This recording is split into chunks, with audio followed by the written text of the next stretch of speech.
In the game of soccer, there is so much we can measure. 2 teams of 11 players, all trying to deliver a 16-ounce ball into a 24 by 8 foot goal. What we can't sum up in numbers are the intangibles, the ingredients that create a champion. Heart, effort, determination, that unknowable, unpredictable, immeasurable alchemy that molds a winning team. Lightning in a bottle that produces electricity on the field. But there is something else that we can measure. The number of teams that qualified for the NCAA tournament, and the remainder of those teams still standing. 48 challengers, whittled down to just these 2 for the last 90 minutes of the season. Battling for the right to hold this one trophy, and the right to measure themselves as champions.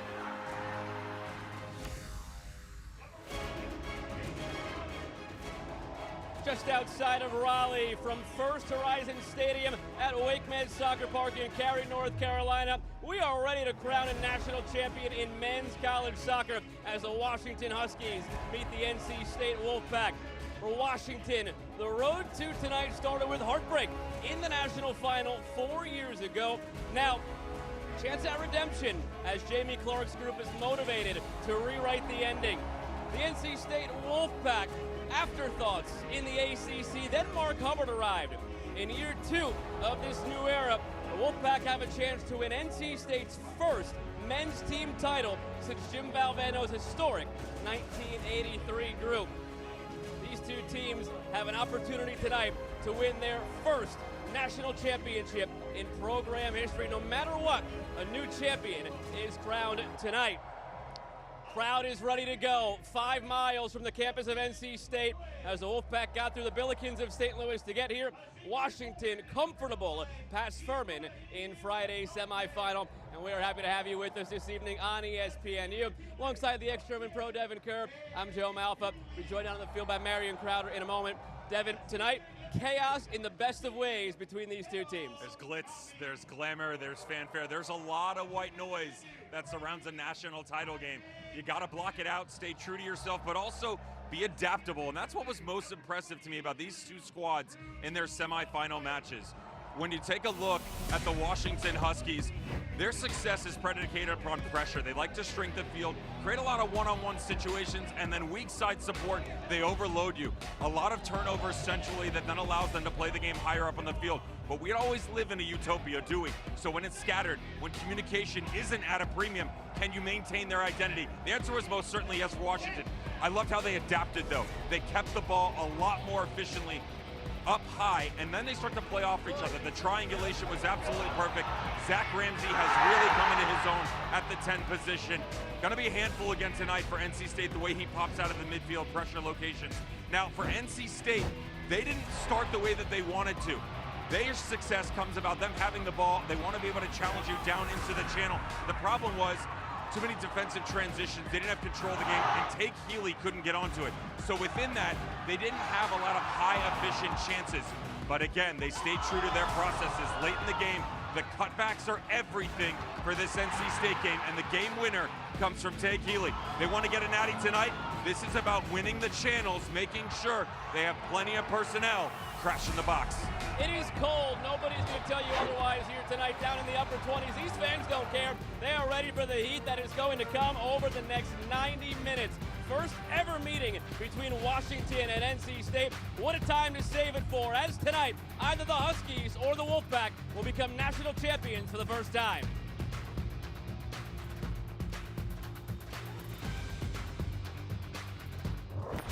Put yourself in a great spot to be able to be successful, and you got to be able to trust each other and trust the universe, and that whatever we've done so far is the right thing. And of course, I believe in all of you and whatever that we've had to get through to get here. I believe that we will win. I believe that we will win. I believe that we will win. I believe The usually stoic Mark Hubbard jumping around. These Wolfpack are hoping they can do that later on as we meet the starting 11. Extremely organized. Mark Hubbard's NC State Wolfpack in this 4-4-2 diamond. A lot of movement around the field. Want to win the channels, but that organization comes off of Niko Markovic on the back line. Best defender in the country, for my opinion. His physicality, his vision and leadership, and making sure they get to Donovan Phillip in transition. Jamie Clark, Washington Huskies, sit in the 4-2-3-1, but they're going to play a little bit narrow. As they do that, they want to control. They want to be able to move the back line, whether it's on the defensive side or their attacking side. Movement and pressure up top in the 9 from Charlie Kosakoff, instrumental to their success tonight. Washington left to right in the black. NC State right to left in the white. We are underway in the 2025 National Championship game. Happy to have you with us in Cary alongside Devin Kerr. I'm Joe Malcolm, joined by Marion Crowder in a moment. This stadium is packed to the gills, with NC State just 5 miles down the road. It is essentially a home game here tonight. A smattering of purple, but a lot of red.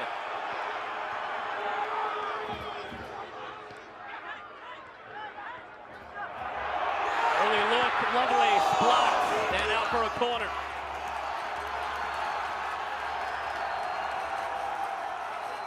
First ever meeting between these programs. NC State got off to a bit of a slower start than normal in their semifinal. If the first 36 seconds were any indication, that night might not be the case tonight. This is where they struggled, though, against St. Louis. Normally very good on set pieces. They did not create a lot of danger off corners in that matchup. Did score off of a long throw-in, but not on these corners.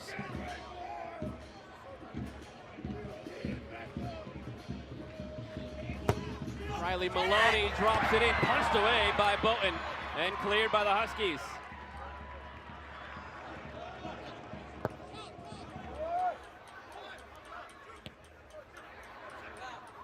Ibrahim Kande looking to turn.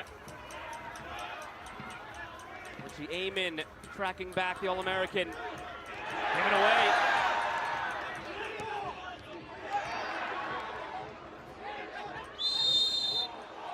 Colleen Radosov calls the foul. Join now Marion Crowder down the field. Well, guys, NC State was without their typical defensive starting holding midfielder Tyler Caton. We were told that was tactically a decision made by the coaching staff. We've since been told he is day-to-day and it's injury related. Now, we were also told he could potentially get 15 minutes if it was necessary in this match, because I watched his entire warm-up. He participated in the first 7 to 10 minutes, but no possession, no long passing, no shots, was very ginger on that lower right leg.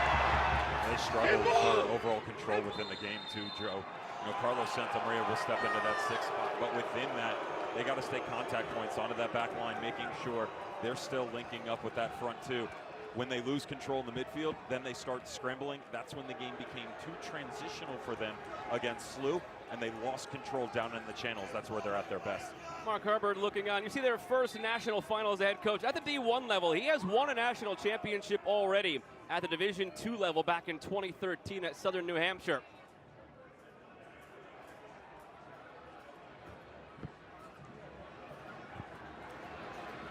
Riley Maloney had the assist on the game-winning goal back on Friday, looking long here.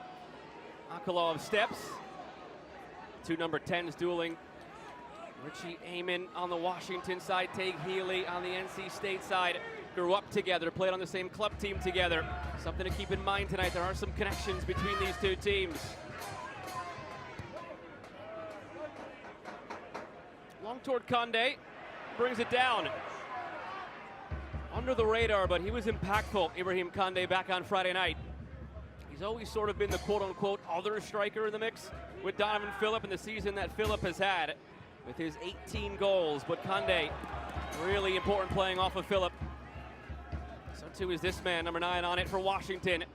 Has scored the match-winning goal in 3 straight games for the Huskies.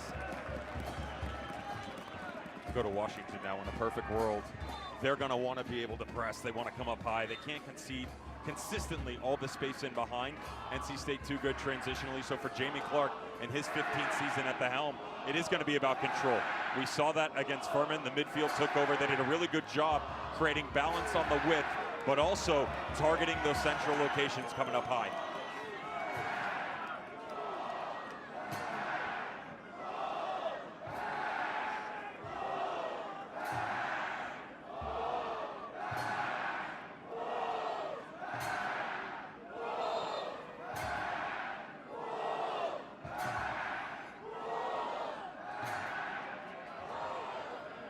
Huskies trying to silence the Wolfpack chant here and carry. Donovan Phillip clears. Over 10,000 came to the gates back on Friday night.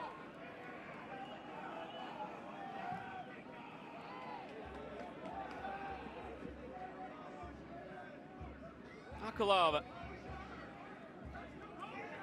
Fernandez. And Asher Hestad. Hestad scored the exclamation point back on Friday. Here he goes. Hestad on his right foot, similar to where he scored back on Friday. Runs out of real estate. Goal kick.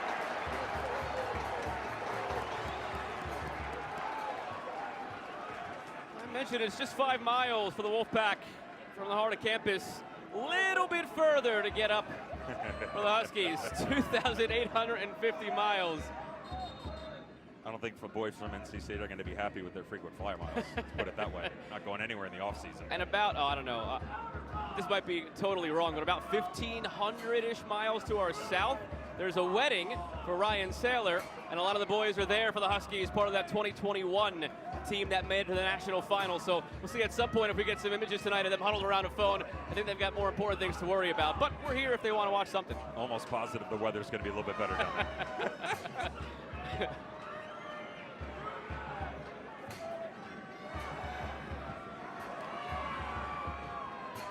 Markovic battling Kosakov. Keep an eye on that all night long. Two very fiery competitors. Both teams pointing their direction here. It'll be a Wolfpack throw. Niko Markovic poked back the curtain for us, and he said, yeah, he'll learn some different languages sometimes to smack talk the opposition. He is looking to get under your skin. Mac Herman, semifinalist as a defender, All-American, and he is there every step of the way with Kosakov. I love how he's advanced as a player this season. Niko Markovic, wearing 6, right side of your screen, captain for NC State. You know, you talk about leadership and physicality for a defender, absolutely. But one of the biggest things you get scared about is defending in moments like that. One-on-one situations, you get pulled off the back line. It doesn't happen frequently anymore because he's got such a high IQ and judges the game efficiently. Joe Dale looking in behind Markovic. Picked up by Richie Amon, but the foul goes against Washington. Very experienced officiating crew here, led by Khalid Radosov. He's going to have his hands full tonight. Two very physical teams.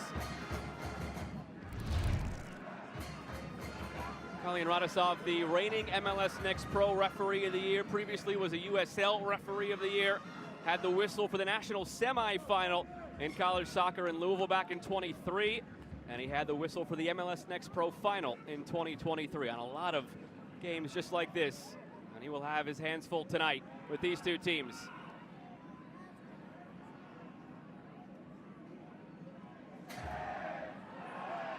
On cue.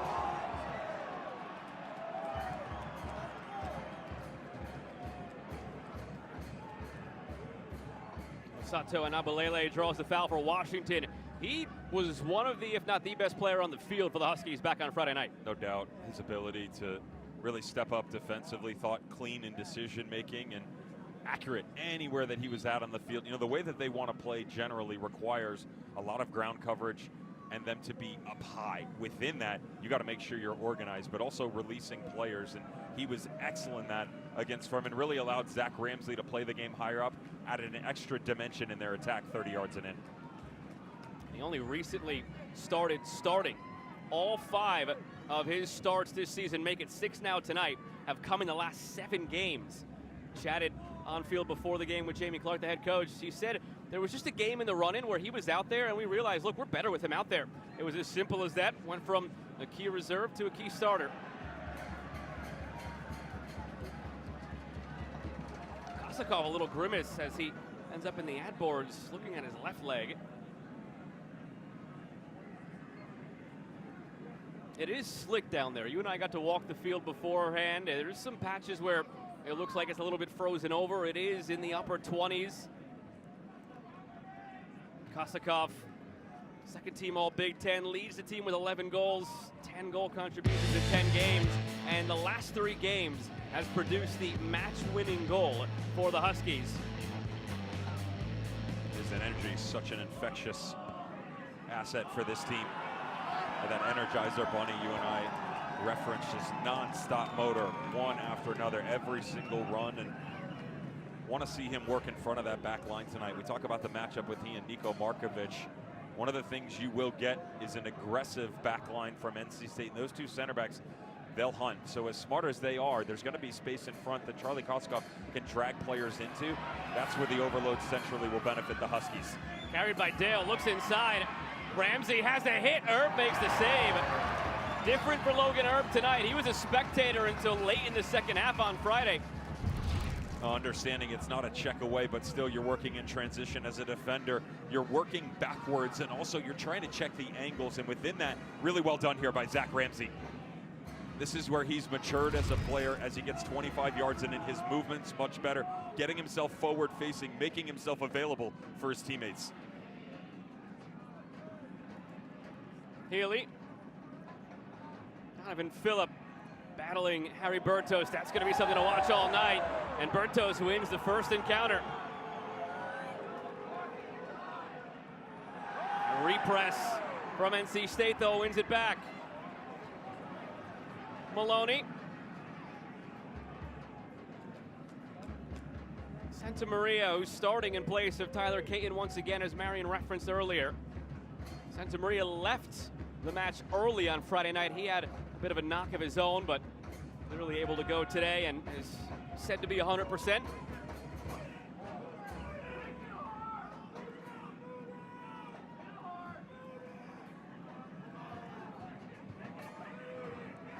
Isaac Heffis looking long toward Conde.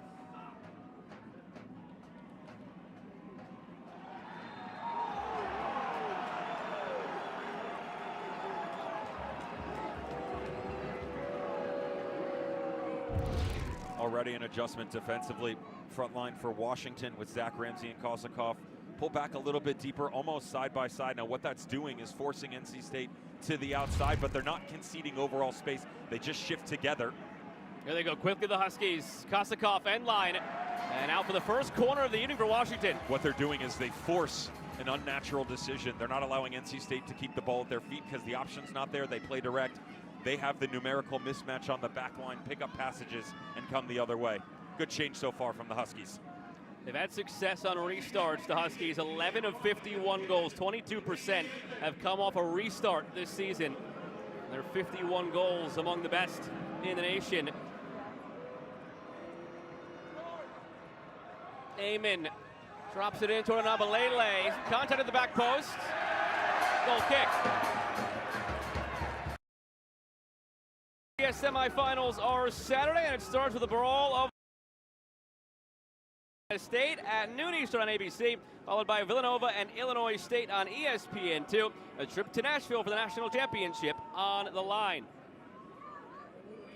Now comes the cat and mouse. Washington's early adjustment. What's the direction you want to head if you're NC State?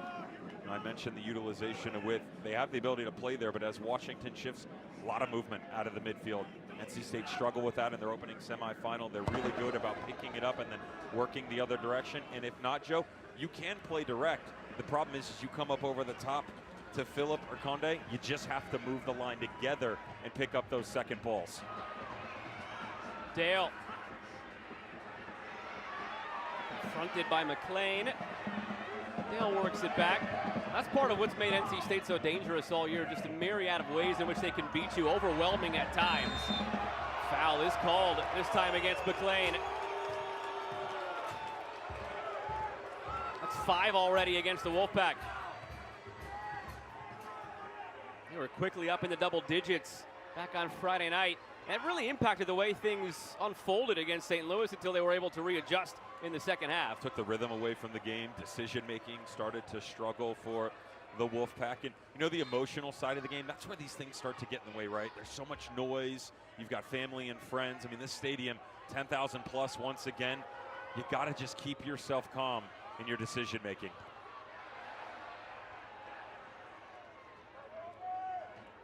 Number still committed forward. Fernandez opens it up for Nabalele.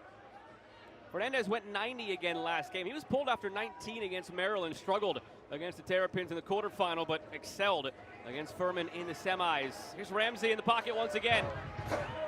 Dale. Hestad. Curls one in. Erb is there. That's incredible goalkeeping by Logan Erb. The distance he has to come out to be able to pick this up. Ball moving away from him. Excellent by Hestad. That's where you really commit. If you're Urban, you're going to come up high. Notice the body's in front of him. Full command of the box. Great start for the goalkeeper. There's the pressure from Washington causing some chaos. Showed it to you at home at the top of the broadcast. Every single one of their chances and goals just about the other night came because of the press. Sometimes you get a gift when that happens. The Kosakov goal that made it 2-0. A mistake on the back end by Furman, but all born out of that pressure.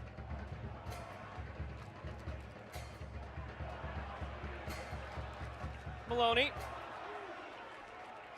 Slow it down.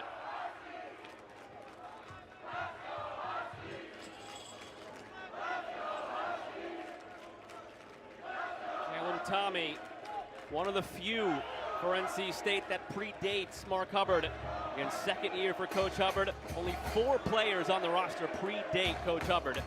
Going back to the 2022 season.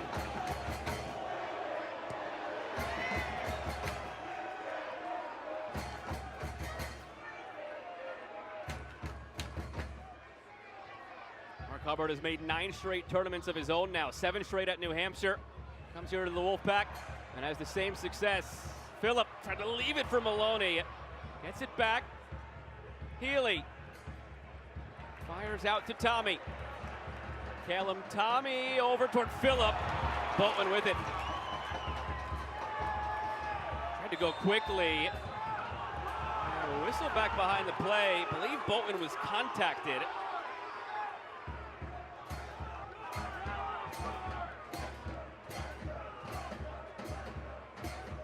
Jaden Boatman picks this up right at the top of the 18. Some theatrics by Ibrahim Condé.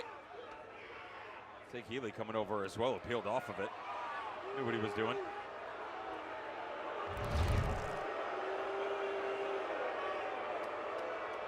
Get used to that sound though, whether it's the right call or not. This crowd is going to be letting the Boo Birds fly whenever it's against NC State tonight. Another game though, 16 and change into a match.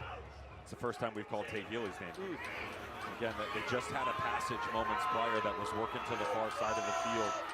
Instead, they came here, ball rolled out. Mark Hubbard very adamant that he wanted that to continue the opposite direction. It keeps control within the midfield. It keeps balance. You also shift Washington and make them adjust to you instead of keeping it condensed on this near touchline. Quiet so far, but Healy has risen to the occasion as of late. Foul goes against Condé, the retaliation after the initial call not made.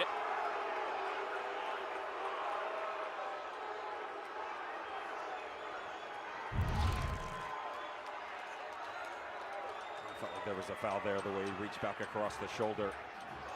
As much as we've seen on both ends right now, certainly the whistle favoring Washington. Also something that we saw in the semifinal matchup against SLU that Mark Hubbard very clear about. Guys needed to do better, understanding what the environment was. Yes, it got counterbalanced in the second half, but there is a consistency of what is going against NC State right now. You don't have to agree or disagree with the fouls. You have to understand as a player what you can and cannot get away with. And at least right now, 16 minutes of change in, you understand that there's not a lot that's going to favor you. You have to temper your expectations back a little bit about what you're going to be allowed to get away with.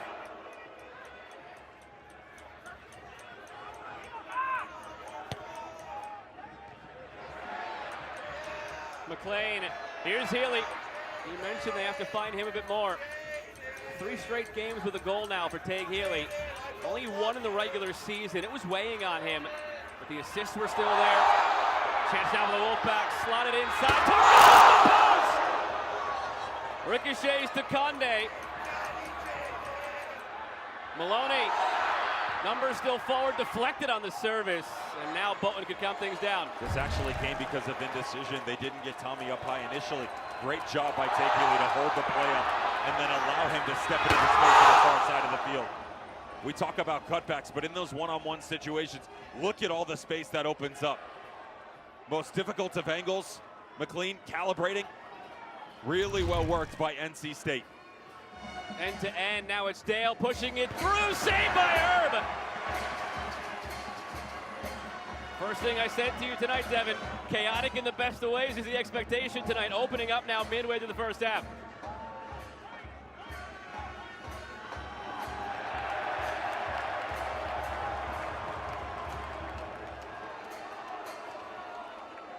Well, guys, you heard the big NC State cheer just then, and that's because defensively, this near touch side is the area that they have been encouraging their team to win in the press, right in front of number 5, Asher Hestad, and number 14, Joe Dale for the Washington Huskies. They tend to release Asher Hestad and Joe Dale a little bit higher as you go.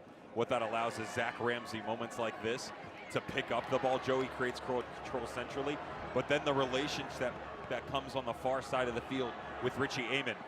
He inverts, you play off of each other. It's also something, though, you win the first one, you bring him in tight near, you have the ability to go opposite direction. NC State really good finding those diagonals.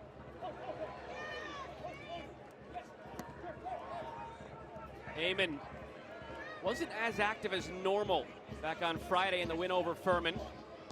Only had one shot, didn't pop up a whole lot. Herman semi-finalist Richie Amon. Chance to get out and go here for the Wolfpack. Healy, Maloney.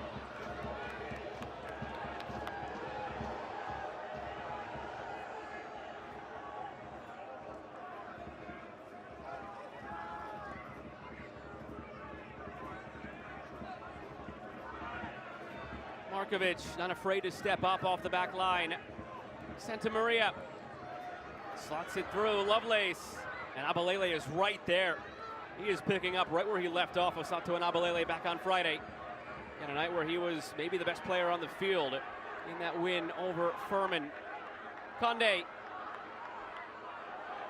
out wide. Tommy deflected. Second corner now for NC State. Much better movement. That started from Justin McLean working to the far side of the field.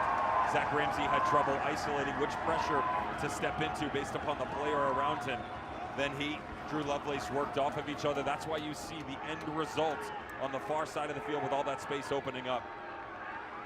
First corner was dropped in just about the center of the 6 by Maloney. Boatland was confident, came out and gathered it.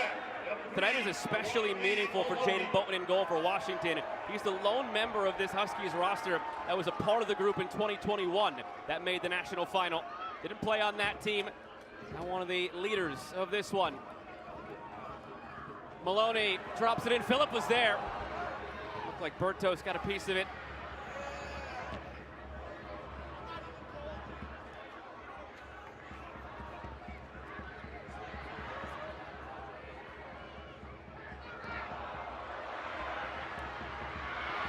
Space for the Huskies. Kosakov calling for it. He was onside his own half of midfield.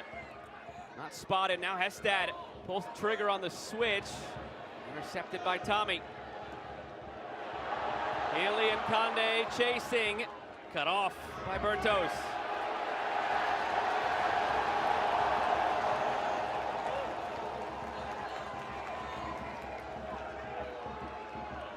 Richie Amon's got to be careful over there. He's starting to cheat a little bit higher on some of these transitional moments for the Washington Huskies. Right side of your screen right there. You come higher, you concede space. That's fine, assuming Gabe Fernandez is moving with you. But when it starts to come back the other direction, he's conceding way too much real estate. That's allowing NC State to push up high on the far shoulder. Heffis throws it long. Phillip on the volley. Hoping for something spectacular.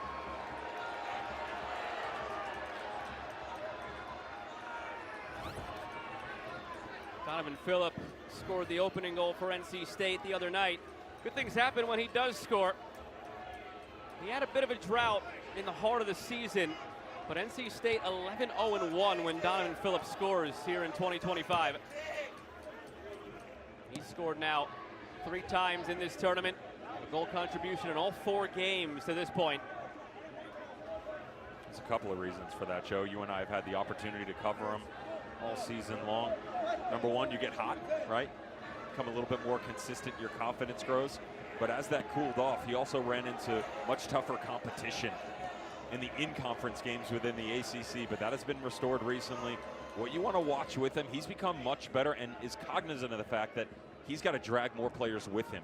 That if he becomes the marked man, make sure he's getting two to commit to that space instead of just the one singular runner. That opens up more space for his teammates to step into, something NC State has certainly benefited from over the last 5 matches. Lovelace, Conde, back to Lovelace. Karams through for Phillip. Maloney. Lovelace for Healy. Healy on the right foot. Lays it off. Tommy drives it. Huskies come away with it.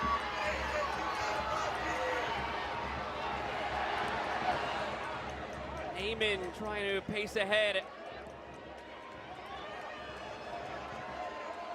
Dale taken down, out to Hestad. Advantage played. Hestad, back post, knocks square, loose in the middle! Just wide on the deflection, corner. Zach Ramsey opened the scoring for the Huskies the other night, almost did so again tonight. Really well done, though, by Richie Amon on the far side of the field. Held up possession coming in centrally. That allowed the right flank to come higher. And this is what I was talking about. Now, whether Kosakoff is working up high to put pressure or down in the pocket, space is going to be there just in front of the back line. It depends what direction he drags players with him in. And as he works onto that back post, great job by Zach Ramsey stepping into the top of the 6. Amon from the corner.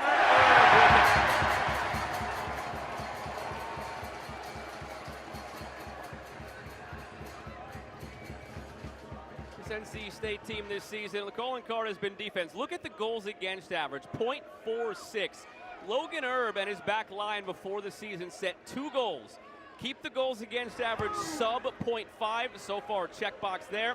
The other thing was get 8 clean sheets. That happened very quickly. Then it became 10. Now they've had 15 clean sheets, so they've been excellent defensively all season.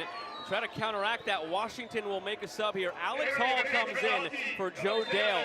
It was this substitution in the first half on Friday that ultimately led to the Washington goal. Hall had the assist to Ramsey midway through the first half.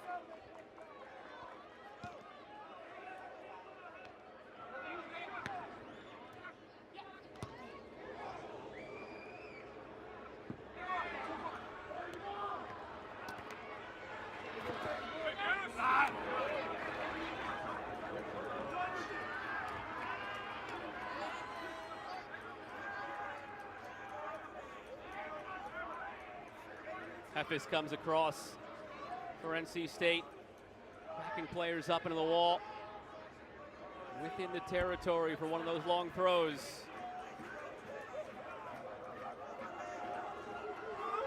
Heffis launches, won't get the flick on. Hall clever. Kosakoff battling. Heffis brought down. Radosov does make the call, foul against the Huskies. Good defending, though. Really impressive by Isaac Heffis, catching the angle, gets the first step on Charlie Kosakoff, and then just uses that shoulder to leverage him off of it. Minor contact on the backside.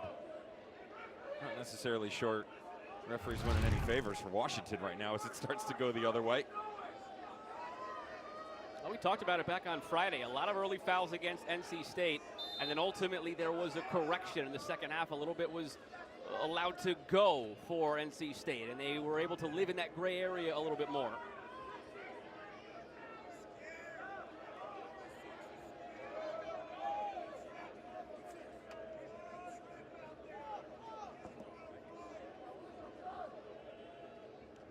Falls for Phillip. Within all the traffic, Phillip. Conde for Healy, just runs by. Just stumbled over the ball that time, Richie Amon. Conde wins it, and Abalele commits the foul, advantage played. Healy, NC State swarming, Healy looking back post, nobody home.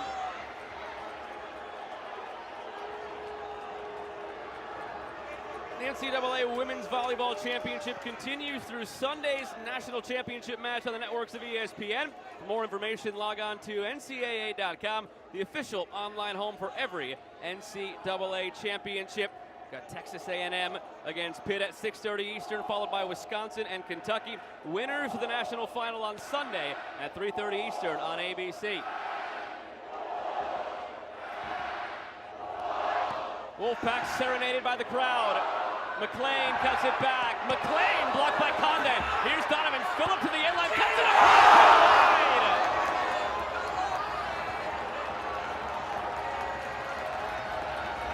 Got to be careful here. This comes on the turnover from Alex Hall. Doesn't track back quick enough. If he cheap side, this is very similar to the conversation on the opposite end of the field. You concede space. What that also does is allow the midfield to drift over. You retain possession, you can work numbers up high. That's why you have multiple opportunities inside the top of the 18 here. Hit with a bit of a hope and a prayer with that side of an angle. But really liked the initial positioning there. Justin McLean from NC State to open up both chances. Hope and a prayer, but a prayer we've seen answered in the past from Donovan Phillip from an angle like that.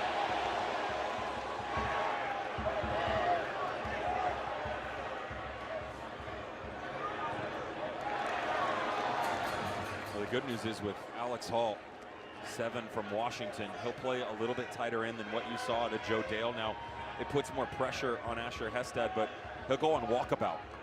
Really good cutting to the inside. He'll drag players with him, and he's got excellent vision. It's not only where the opening goal came from in the match against Furman, it was their ability to then retain possession up high due to strength in numbers. This is what you have to be careful of when it does break down, getting back defensively to lock down the channels. Pair of changes being ready for NC State as Markovic comes away with it.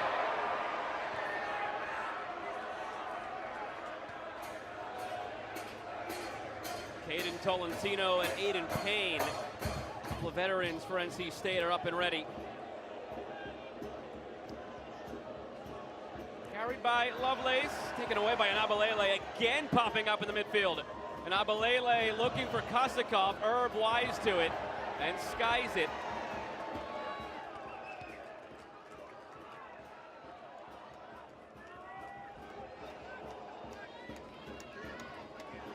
There they are, Aiden Payne 15, Caden Tolentino 17. Payne, the redshirt junior, part of the program since 2022. Ditto for Tolentino. 2 of the 4 holdovers from Mark Hubbard. Brought back for the free kick for Washington. Advantage never came about.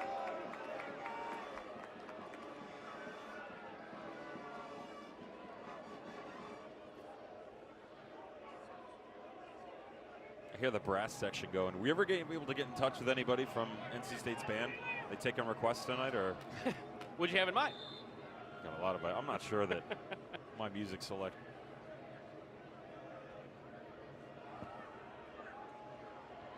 Curled in off the free kick. NC State holds strong. Nice tackle.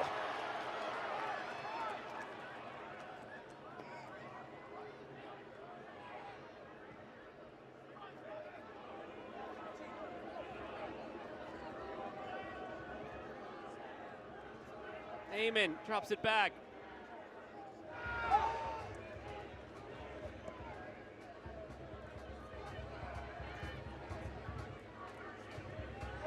Hestad.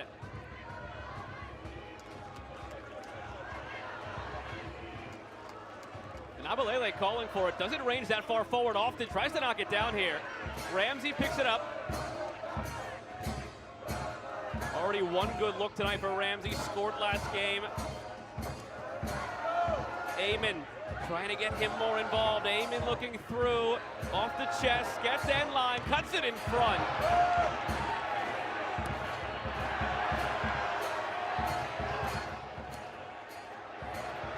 Healy, first to it, brought down from behind. NC State did not like that from an Abalele, but Kalin Radosov says play on. Ramsey charging through. Still Ramsey. Cleared by Heffes.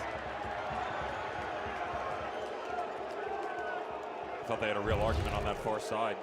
The contact in from behind. How's the control from Richie Amon?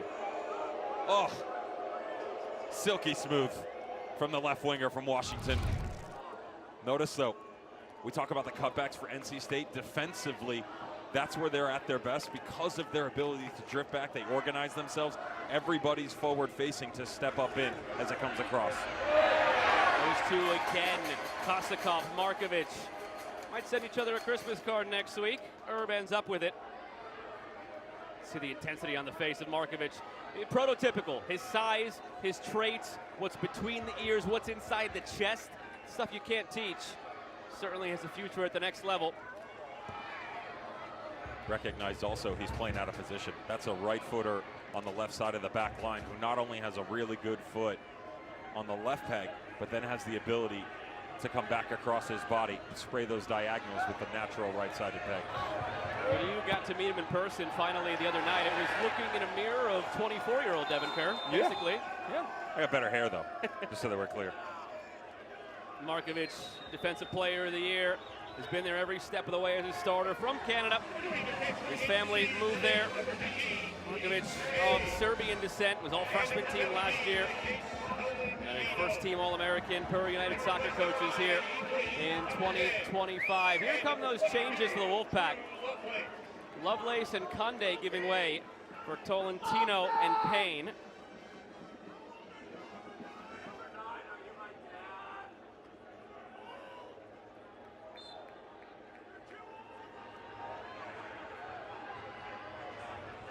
Throw from the Huskies, a lot of contact in the middle, and Abalele had a chance, could not pull the trigger as he turned, guarded tightly by Markovic.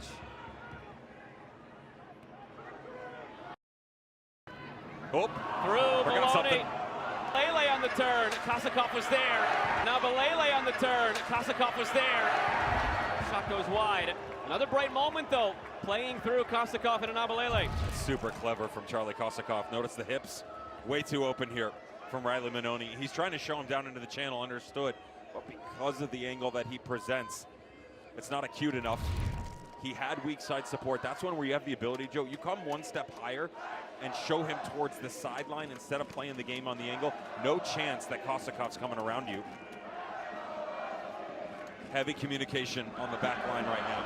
Tommy, Maloney, Markovic, and Hefes from NC State not happy with their overall positioning, and some of the mistakes are being made, like the one we just showed you. A stray forearm, though, it appears. Draws the whistle. Healy caught by Alex Hall. What you heard before that, though, was our first very audible "Let's Go Huskies" chant of the evening. This foul, though, will stymie it. Just as it seemed Washington was starting to gather momentum toward the end of this first half. No doubt there. Colleen Radosov all over it. Stray hand in the face of Tague Healy. From Southampton, New Hampshire. Got to see him walk out onto the field for warm-ups, basically arm in arm with his head coach, Mark Hubbard. He played for Coach Hubbard at New Hampshire for 2 years. Now here for 2 years. They go back to their youth days as well, or rather Healy's youth days playing in the academy. That was spearheaded at one point by Mark Hubbard. These two have known each other for well over a decade now.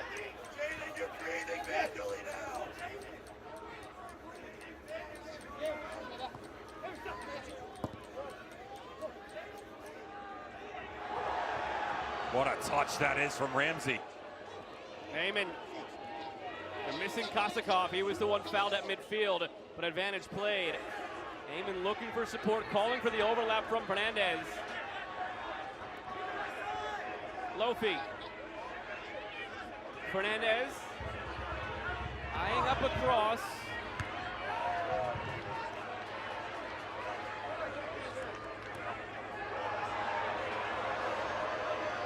Phillip is calling for it. That's gonna be a his card. way. A whistle never blew. Now it does as Phillip is taken wide.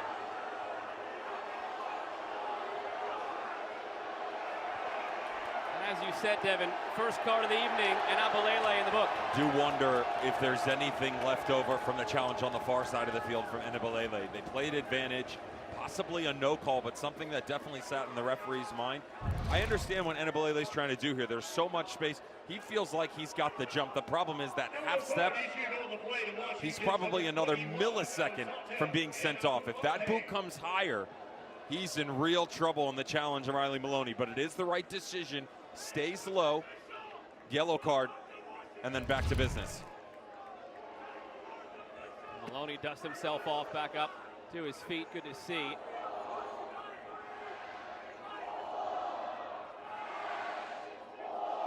Mark Hubbard calling Niko Markovic over for some instructions.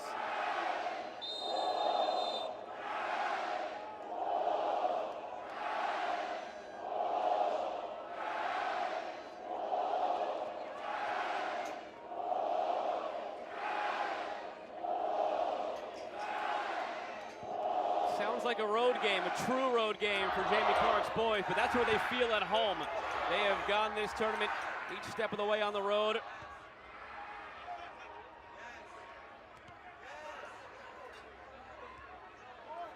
Phillip, Healy, Payne making the run through. Healy for Tolentino. McLean for Healy. Santa Maria.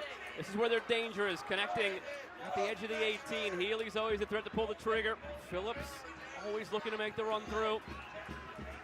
The real danger, though, comes from getting wide in that cutback ball if they can get out wide. Tommy's starting to make that run. Intercepted, well read by Fernandez.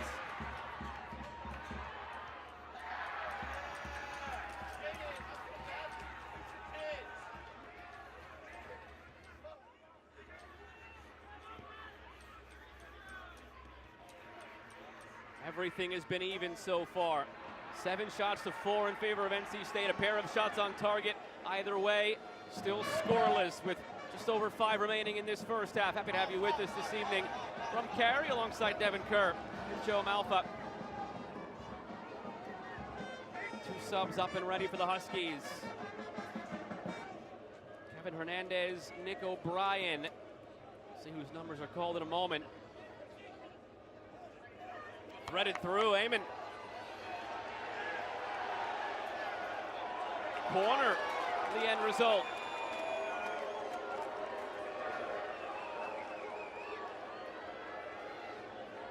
Third corner now for Washington. Richie Amon positions it again. Amon, 13 assists on the season for the Big Ten midfielder of the year. Amon drops it in. Free header for Lofi.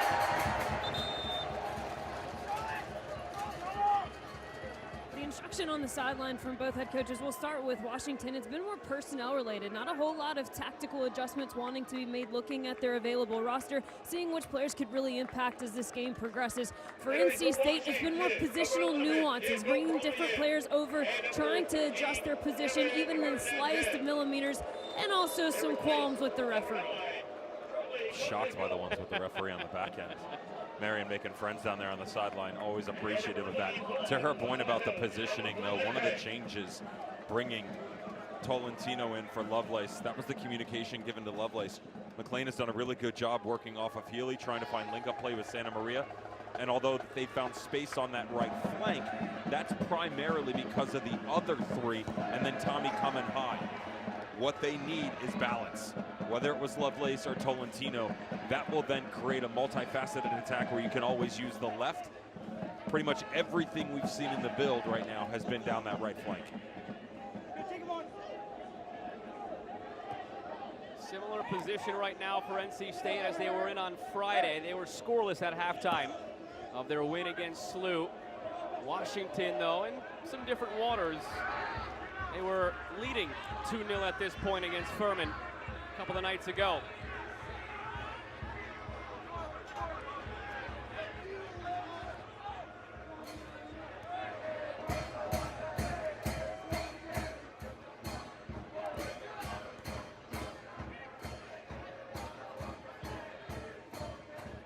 That run right there, that's such an excellent run.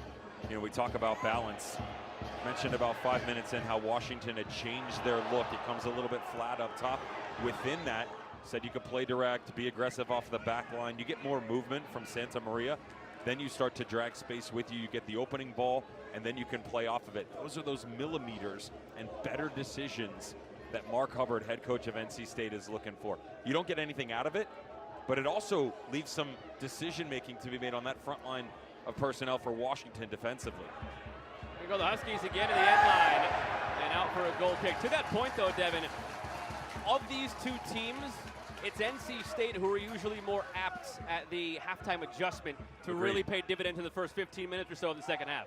But Jamie Clark in the first half has made better adjustments so far.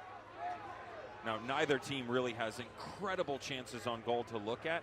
However, we've seen both angles and central for Washington in this first half where they've been able to attack.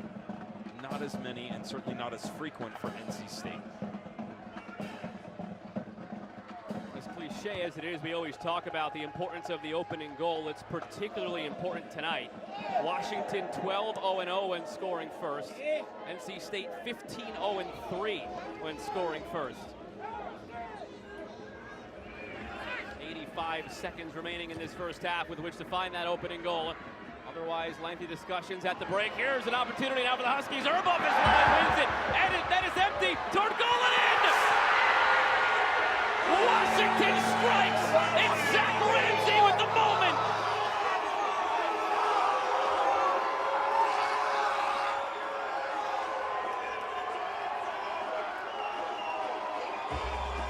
NC State have struggled on the back line with communication. Just mentioned it 5 minutes ago. Logan Herb and the entire back four not happy with their overall positioning. Mark Hubbard not happy with the players in front of him. And it's exactly how this ball plays out. Credit to the pressure once again from Washington as it does come up over the top. You're hitting the release valve here. All you're looking to do is reset your defensive line. We saw the same thing against Furman. Markovich playing the player instead of the ball, and because of that, it enables Washington to get in behind. Could Herb have been more disruptive? Should he have stayed at home? That's nitpicky. What does matter is, once again, the advanced positioning of Zach Ramsey and the 10 spot is the absolute firecracker that sends this team up in arms. Beautiful follow-up by Ramsey. Great vision, and then the touch to weight it perfectly for the opener. 44th minute for Zach Ramsey. Within all that, Mark Hubbard did pick up a yellow card for NC State. And as I was just mentioning, Washington 12-0-0 when scoring first. NC State do not have a come-from-behind victory this season. Yellow was shown over the bench of Washington as well.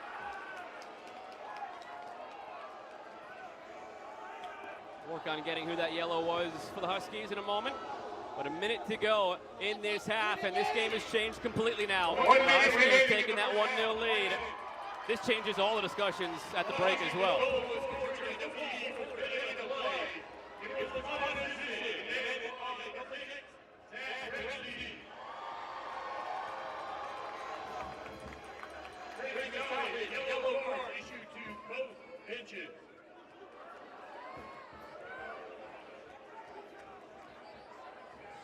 Maloney over the top toward Phillip.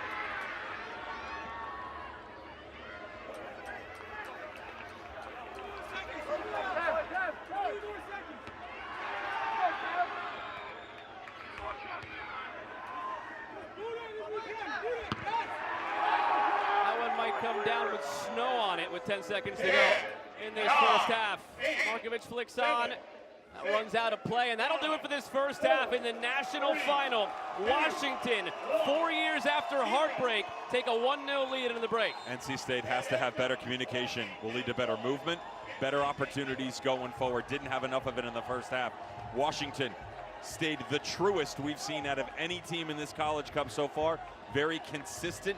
Have to maintain that calming disposition when they're off the ball defensively to maintain this lead. Washington perfect this season when scoring first at 12-0-0. Logan Herb with the misstep. And we are joined now on the field at Marion Crowder with Mark Hubbard.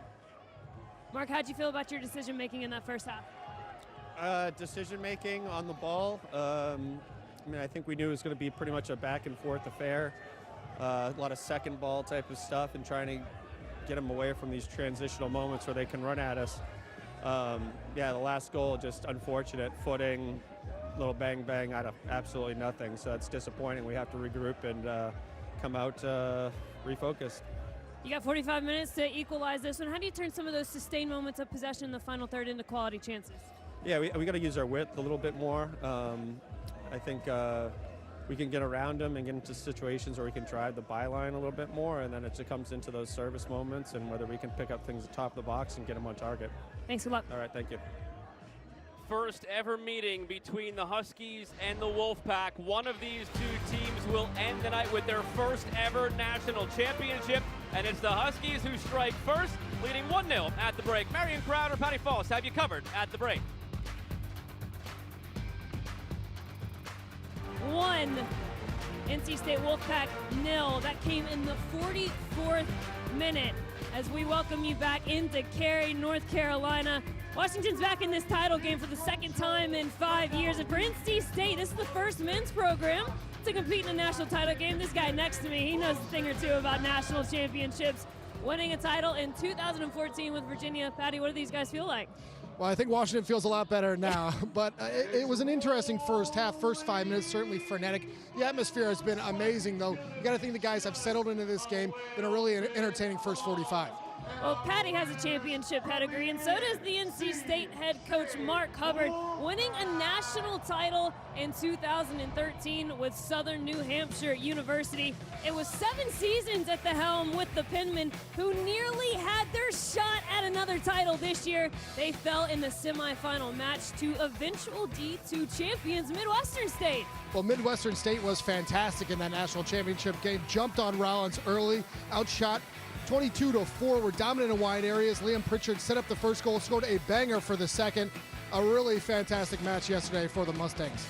Well, first-time national champions seem to be a bit of a trend this year. The Florida Tech Panthers, their first national title in their 22-year history, a 3-0 win Saturday over Franklin Pierce. Congrats to Florida Tech head coach Katie Frills and Caitlin Sinker, who earned tourney MVP honors. So those two teams were crowned in Colorado Springs just this past weekend. Next year, Patty, we get to do the same thing here at First Horizon Stadium at Wake Med Park, with the men's and the women's being hosted here December 10th to the 14th. What a weekend for a soccer fan. Well, I think you're seeing the best of college soccer here tonight. It's only a matter of time before a full week of soccer, both women's and men's, next year in 2026. Can't wait, Marion. Me neither. And let's take a look, by the way. We've got a couple national titles in the mix already done, including women's soccer, the Florida State Seminoles. As we take a look at the Capital One Cup standings, Florida State, women's side, 60 points. They won that in Kansas City just last weekend. Cross country for NC State Wolfpack. They won that not too long ago. Oklahoma State on the men's side. That's where you see them at the 20-point mark. And we are going to crown and add a men's team to that cup standings. We're also going to whittle the 15 semifinalists for the Matt Herman Trophy down to 3 here shortly. Patty, do you have a favorite? We got 3 of them in this matchup. Well, I think there is a clear favorite of those 3. Listen, all 3 have been fantastic. All 4. Richie Amon, the Big Ten Midfielder of the Year. Nico Markovic has been unbelievable in that back line for the Wolfpack. But the favorite for me is Donovan Phillip, the ACC Offensive Player of the Year. His one knock all year was that he only scored 4 goals in ACC play. He's clearly proven that wrong here in the tournament. 3 goals in what is now 4.5 tournament games. For me, it's Donovan Phillip or it's nobody. Well, coming at the half, we'll have halftime highlights and Patty's first half breakdown. You're watching the 2025 NCAA Men's College Cup. We'll be right back here in Cary, North Carolina.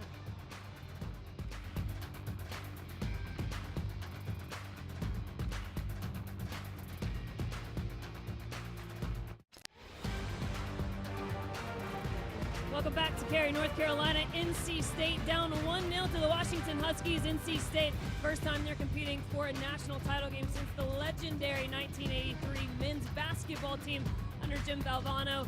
Zach Ramsey has our lone goal of the half. He scored in the semifinal game, and he's got the lone one here in the national title match. Patty, let's take a look at our highlights. Well, I think the story of the game, early on at least, was physical play. But the identity of both these teams is to get very physical, is to be imposing on one another. Certainly the atmosphere and the heightened nature of this game had something to do with that early. But both these teams started to settle in, and when they did, you saw a lot of success in wide areas. Here for NC State, this was the best chance of the half for the Wolfpack off the foot of Justin McLean.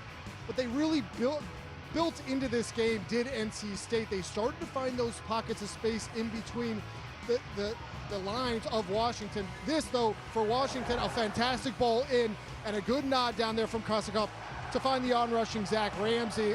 Donovan Phillips' real only chance of that first half comes here, just sort of snatches at it, can't find that far post.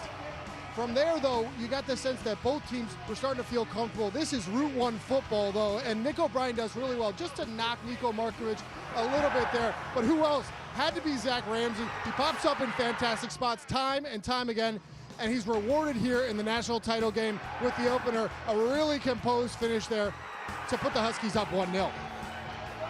It was a really good first half, and truly felt like neither team had a bad showing. It really felt like NC State made one wrong mistake and Washington punished them. Washington, a team who has had to play 5 seeded teams to get here. You can tell they have faced adversity, but Patty, when you look at this NC State team, you are chasing now in the title match. How much do you adjust knowing that you had a pretty decent first 45? Well, I think it's a good point, Marion, and I think if you're NC State, you really can't change that much because you did play well in the first 45, found some good chances, pinned Washington deep through sustained possession in your attacking half. This is not the time to panic. On the flip side, though, Washington, their identity all year has been to press teams and get forward and put pressure on that back line. If you're Jamie Clark, the message in the locker room is to keep going. You cannot sit in and allow NC State to put numbers in and around your box. They're too good, and they have too many weapons offensively. I would expect that this second half will look very much like the first, and you get the sense that we're not done from a scoring standpoint. Couldn't agree more, and I think this crowd would love some more goals. They are a rowdy bunch. Well, coming up, we will crown a national champion.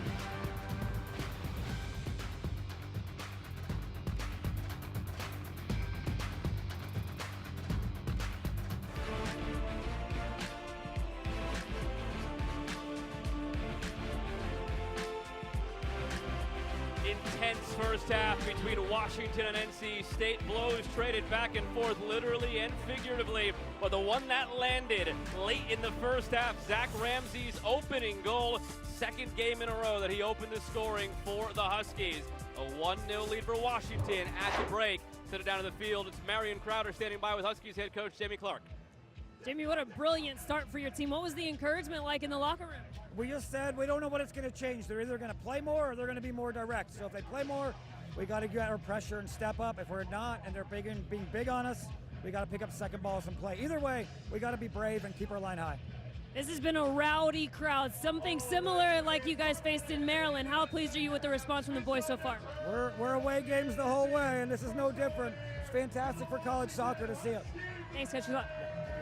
He mentioned they might play more. They might be more direct. If you're NC State, what are you doing, Devin? Playing direct. You and I were just talking about it downstairs. I'm playing direct because you have the advantage on the physical side. You're going to win the battle if you go an aerial route because everybody else is much taller. And also, the physical side tends to spark the emotion more, both positively for NC State and negatively for Washington. Go assert some dominance within the start of this second half to give yourself some momentum and start the comeback. Something else to keep in mind for the Wolfpack, when they do go direct and they win those second balls, those are the moments where Tate Healy really hits his stride. Now, we didn't say that name enough in the first half, Tate Healy. We'll see if they can get him more involved. That's the movement in the midfield. Again, Mark Hubbard on the width, he talked about needing more of a representation there. Certainly it's going to help create the chances and bring the quality up. But within all of that, movement in the midfield is how you get Tate Healy on the ball. Whether it's working off the back line or the secondary balls that you're going to pick up, more movement from NC State. And if I'm Washington, by the way, I'm just keeping the game in front of me right now. I'm making NC State think about what they want to do instead of showing them a path to victory. NC State left to right in the white, Washington right to left in the black. The Red Terror supporter section for the Wolfpack have made the long trek down the other end to continue harassing Jaden Boughton. And we are underway in half number 2 of the national final. Washington 1, NC State nothing. We crown a champion in 45 minutes. Happy to have you with us on ESPNU. Alongside Devin Kerr, I'm Joe Malfa. It's a first national championship for either of these programs. For Washington, it's the first men's team national title in school history. For NC State, it's the first men's team national title since Jim Valvano's 1983 basketball team.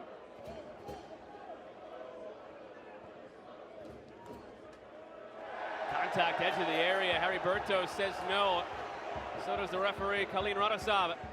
Richie Amon back the other way. Amon through. Dale is there, cut off.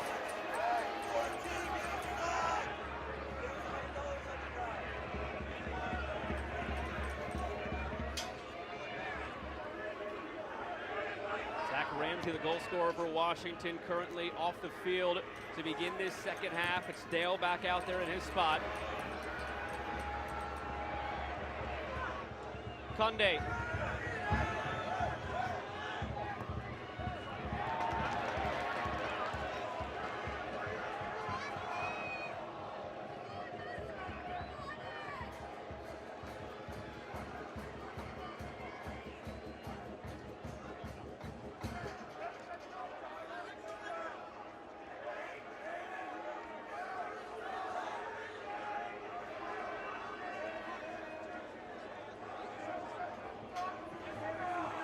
Long throw comes in from Heffis. Loose in the mix. McLean was there. Shout for a handball. McLean shot blocked. Over the top from Santa Maria. Bowen has it. Sometimes they just muck it up, NC State. It's how they've gotten big goals at times this season. A lot of numbers forward.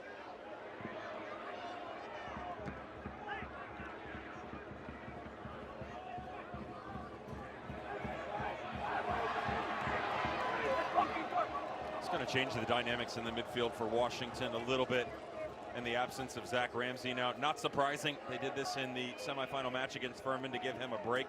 Joe Dale's a bit more linear in nature. His work rate is going to be what's key here to put pressure on central locations for NC State, but you're not going to get as much creativity. That's okay. You got Richie Amon and Alex Hall to work off of right now. Similar conversation for Kevin Hernandez next to Connor Lofi. Pairing side by side, that's just about space in a relationship and making sure you have a chance to work off of each other, but also adjust to the runners coming on the inside for NC State. Third corner for the Wolfpack. Maloney once again over to take it.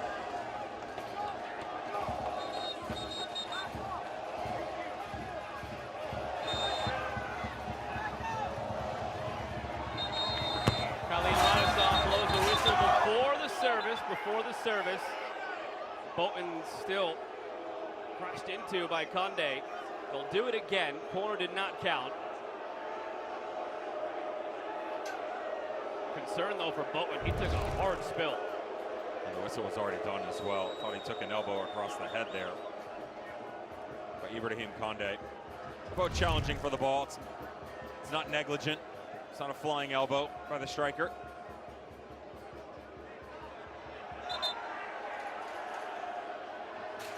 These are the moments where you expect the intensity to pick up in this second half with the title on the line. Feeding off the emotions from the crowd, no doubt, as well. Packed house here in Cary. Important for both these teams to keep their heads. NC State struggled a couple of times this year. One of their two losses, they went down a man against Virginia early in that game. Cost them mightily. As I mentioned in the first half, Colleen Radisov, very experienced, respected referee, reigning referee of the year in MLS Next Pro, previously referee of the year in USL, had the whistle for the MLS Next Pro final in 2023, as well as the college national semifinal on the men's side in 2023. This is his first national final in men's college soccer. Well earned for Colleen Radisov.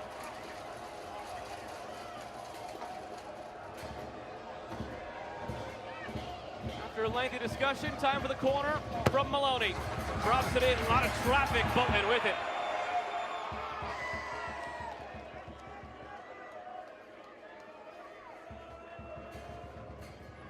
After that semifinal matchup where Jaden Boaten guys just faced 2 shots, conceded 1, he said, I think I'm going to be a little bit busier in this next game, and that's actually been true. But Jamie Clark feels like this is a game where he can showcase his talent, stating that Boaten is the best aerial goalkeeper in the country, and for an NC State team who plays for service, this is where he can shine. Well, considering your current opposition is 6'1", Conde at 6'2", midfielders, both McLean and Lovelace, 6 foot apiece.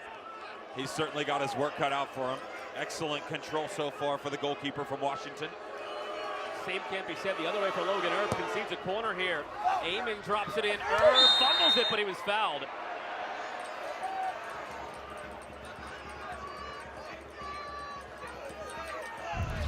surprised the whistle was blown here, unless it was this elbow on the back end. Away from the body, possibly, from Asher Hestad. Watch the right side of your screen as you start to explode through. Elbow comes up a little bit.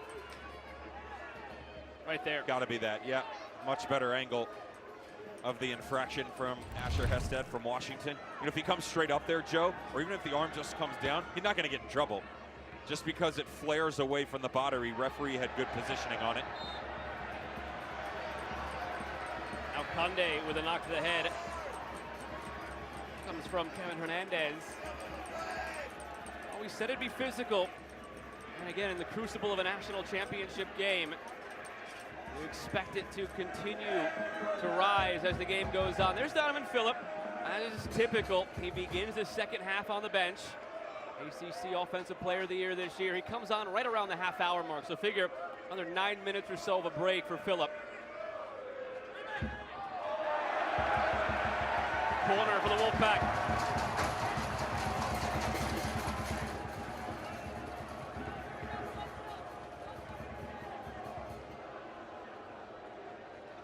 Look around this stadium. There are not many fans sitting down. Part of that, the excitement of the night, part of that trying to stay warm on your feet.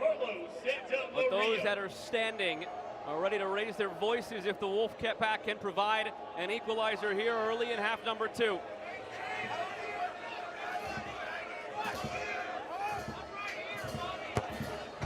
Dropped in towards Conde, still loose. Out to Healy, settles to Healy, deflected. Washington can catch their breath for a second. Lovelace tried to settle. Washington comes away with it through Amon.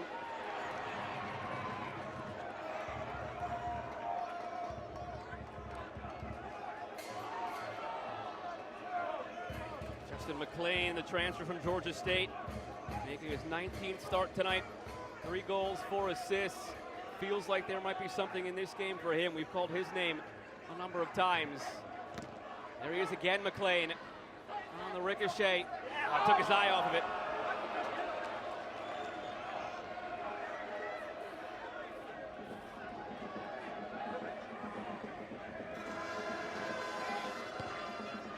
Problem for Justin McLean is he can't do it all by himself. And you talk about the counterpart on the other side, Drew Lovelace. Positional movement underneath with Santa Maria. I want more out of that young man right there, Tate Healy. He's frustrated, understandably. There's the wave off after the fact. He's got to keep his head up and keep moving here if he wants to help get his team back in this match. Amon pulling away from Santa Maria. Amon end line. And the assistant referee on the far side raised the flag. The ball was out for a goal kick before. It would have been a corner. Amon ticked too slow and cutting it back. It's good defending overall. Also, what he's trying to do here, Richie Amon, he's waiting for Charlie Kosakoff to get into the box. He had checked underneath and then had to work back against the grain to give himself an option. It's good vision, good patience.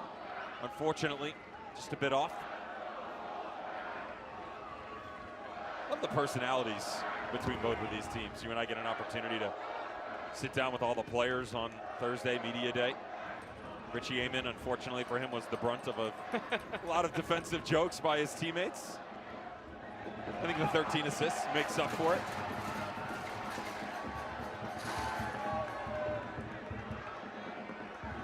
We also learned that day that Zach Ramsey had an aerospace test, which he passed, and he's scored now in back-to-back games since he passed that test. Goalkeeper from NC State, Logan Erb, averages a tattoo one every semester or so. Is that what we figured out? Has an appointment Thursday, hoping to add a national title tattoo as well. That one out for a Wolfpack corner.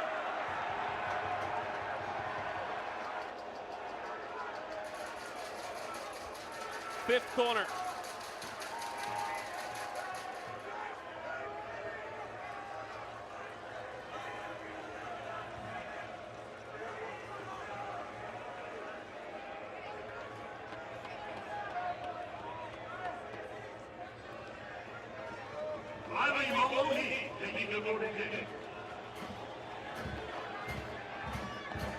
Minutes into this second half, Maloney drops it near post. Wasteful in the end.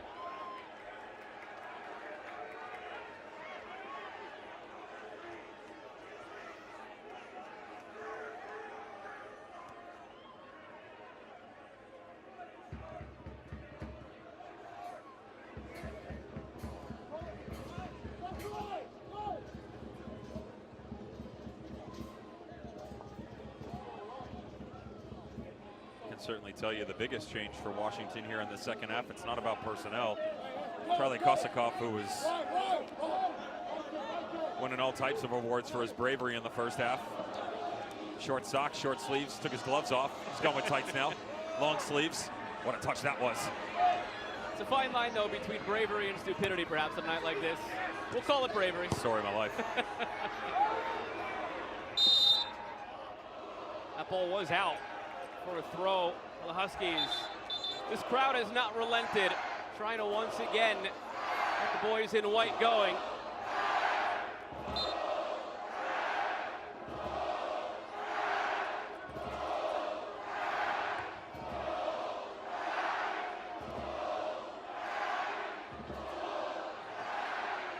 Huskies trying to silence this crowd. Another save for Logan Erb.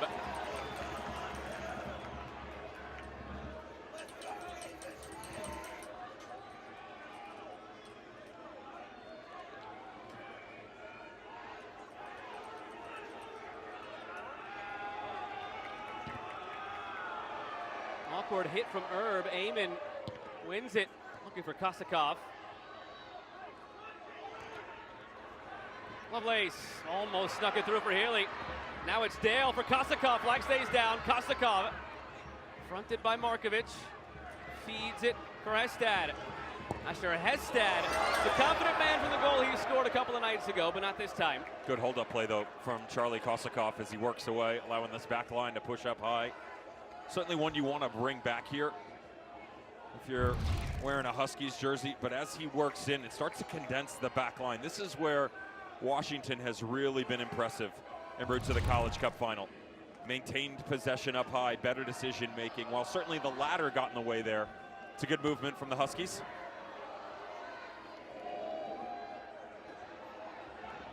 Tate Healy hasn't seen the ball much in these types of spaces, was looking for Lovelace. Fernandez. Amon chips it back to Fernandez, who gives it away.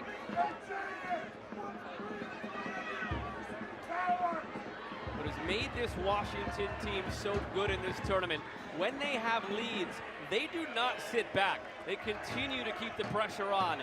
Maryland succumbed to it 2 matches ago. Furman succumbed to it last game. 1-goal leads often become 2-goal leads for the Huskies.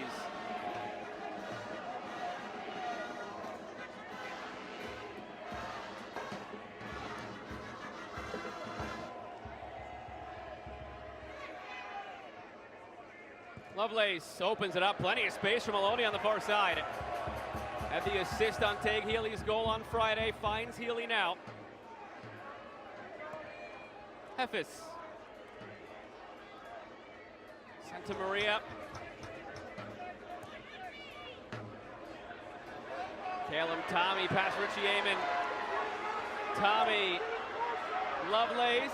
Cut out. Well done by Bertos, who slips though on the end line. Tommy, beyond McLean. It's been a tale of getting close in the attacking third for NC State, but not quite connecting. Dale calling for it on this near side as Hestad pulls away. Little tug from behind by McLean. Space to be had for Washington in behind on these counters.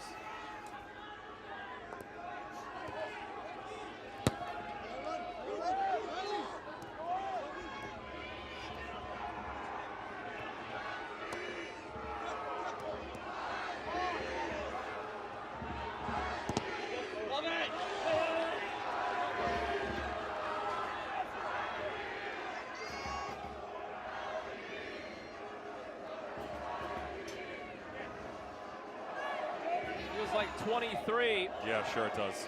It also feels like the Huskies fans are starting to sense what may be 30 minutes from now.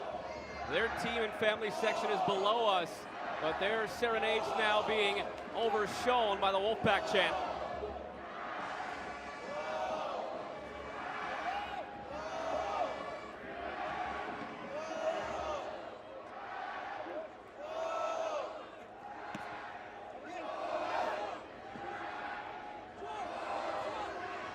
Kosakoff trying to find his way through.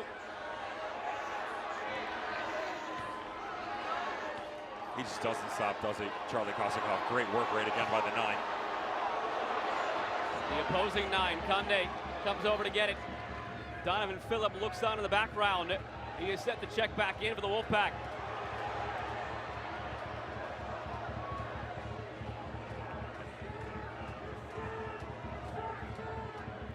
Lovelace. Conde. Lovelace barrels into Richie Amen. Should give Donovan Phillip a chance to come back onto the field, and it will. So the return of Phillip, they've missed him while he's been off the field. Offensive player of the year this year. Donovan Phillip has been backstopped by Logan Erb at the other end, the goalkeeper of the year. Mistake in the first half from Logan Erb turned into the Washington goal. We'll see now if Donovan Phillip can help get that back for NC State. He replaces number 11, Frankie DiFrancesco.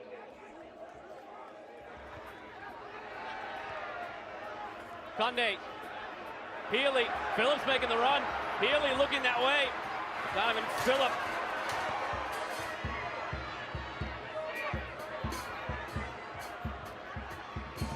Lovelace.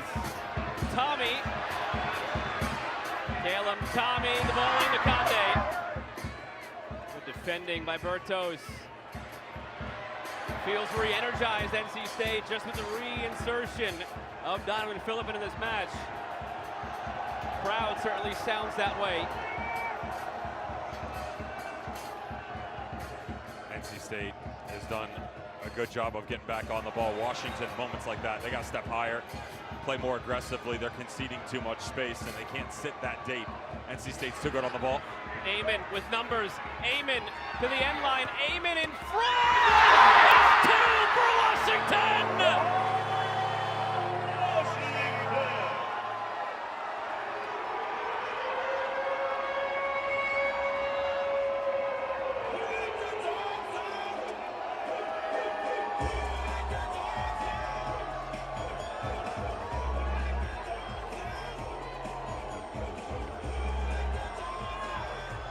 What recognition this is by the midfield from Washington. Connor Lofi, take a bow. His understanding, the touch coming back across the body to prohibit Santa Maria, and you're off and running. Unselfish by the 9 and Kosikov. Now look at the runners. You've created 1v1s. You let your workman do his best. Richie Amen in one-on-one situations, arguably on the wing, the best in the country.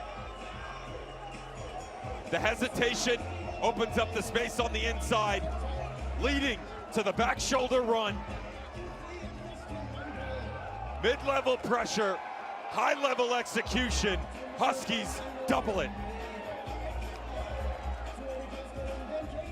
Joe Dale, pumped up, second of the season. Think of the 3 players who all combined for that goal. Lofi won it. Amen assisted it. Dale scored it. Those 3 started every game this year for the Huskies. 3 of 4 players on Washington to start every game. 3 of your biggest guys coming up in the biggest moment.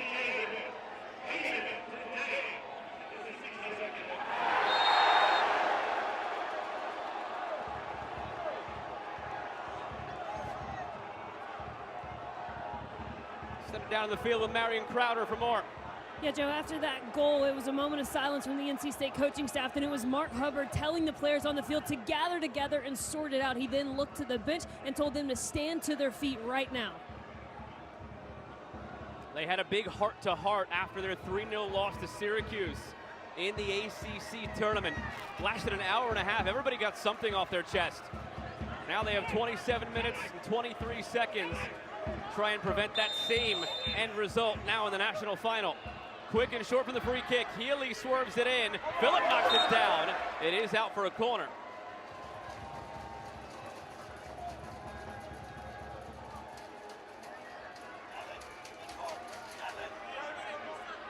Corner 6 for NC State.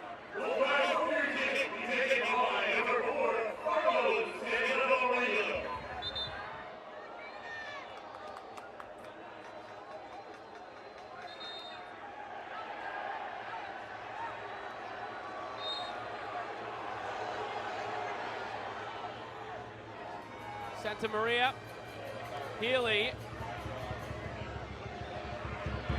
Healy in the volley. Jump on a handle. Ball still loose. Edge of the area. A lot of traffic in front. That could have gone anywhere, but it goes wide. Floated again. Boat in there. Ball still loose.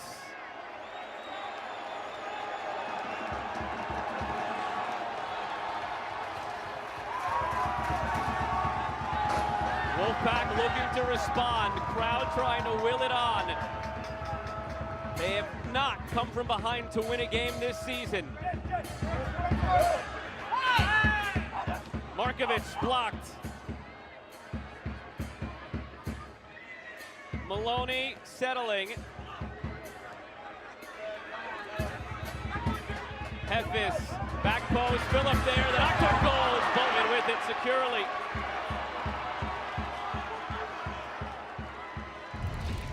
I'll tell you this much, if Washington get out of here with the title, they have been unreal when the ball's gone up high.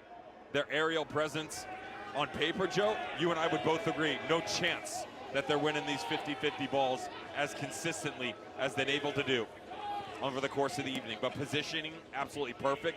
And the step-ups at the right point in time so far, very impressive for the Huskies. They are going to get everything thrown at them, Washington, these next 25 minutes. So it's important they continue on with what you were just saying. Donovan Phillip took an elbow to the head from Harry Bertos.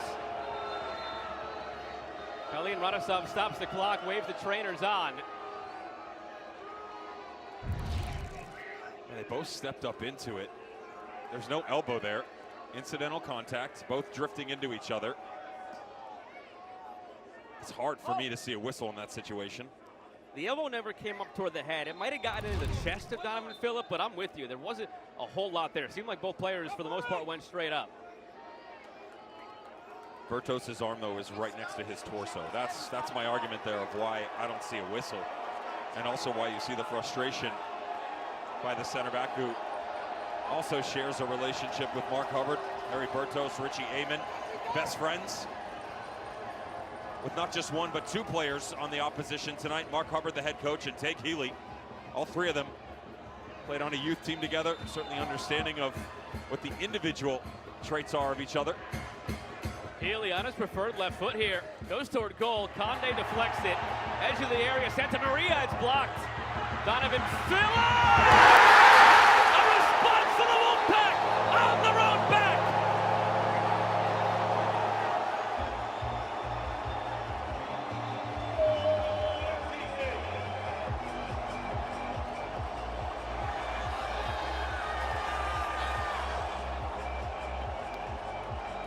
After giving up the second, Mark Hubbard, head coach of NC State, said, everybody up. Emotion, character, and what he has said all season long to his players, belief. Now they're gonna take a look at this as to whether or not there was a foul in the box. Numbers galore as this ball got recycled back inside the top of the 18. Left side of your screen as you start to push through. Wondered if Phillip pushed off. Don't see it there, not whatsoever. The first angle that we had, you can see the arm away from the body, but no, that's never going to be a foul. Instead, how's the ingenuity by Donovan Phillip? The issue he had to deal with this season, being a marked man, dealing with quality of opponent, has been on an absolute tear come postseason time.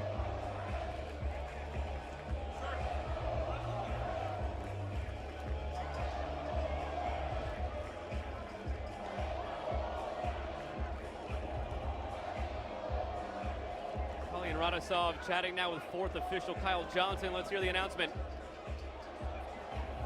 Decision in the field goal stands, no violent conduct. Interesting, violent conduct is what they were looking for. Something that would actually rise to the level of a red card. We didn't see anything there. Clearly there wasn't. It's a goal for NC State. Which would have been that push out that I was talking about. Certainly you can't review it if it's just a foul itself. It would have to be violent conduct. But again, I always go back to the arms of Donovan Phillip.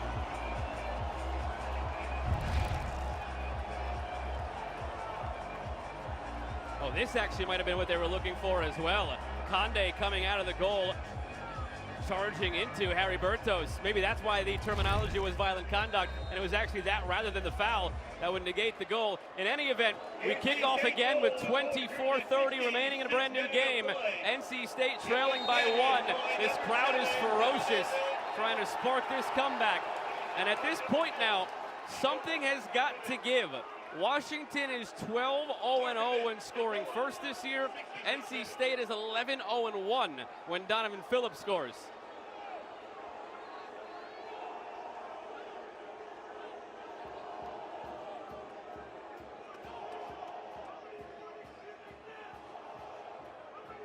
Joe Dale, Justin McLean, the subject of this talking to. Still more than enough time for NC State to come back into this one and find the leveler. They have not come from behind to win a game this season. That's not from 1 down or 2 down or 3 down, none, period. Tempers are certainly flaring here. This was after that last play. McLean giving a little pre-holiday hug to Joe Dale. Look more of a waltz. Not sure you could get away with it in this weather.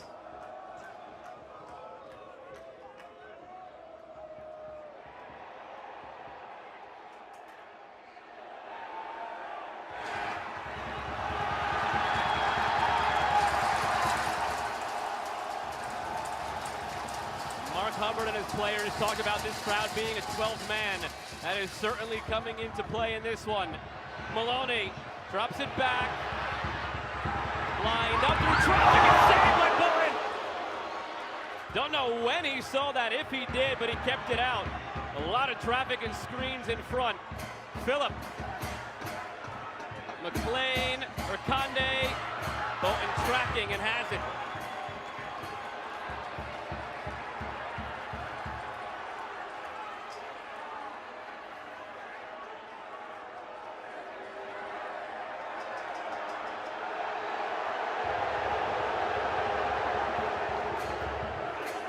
Not taking kindly to how long Bolton took to get that ball back into play.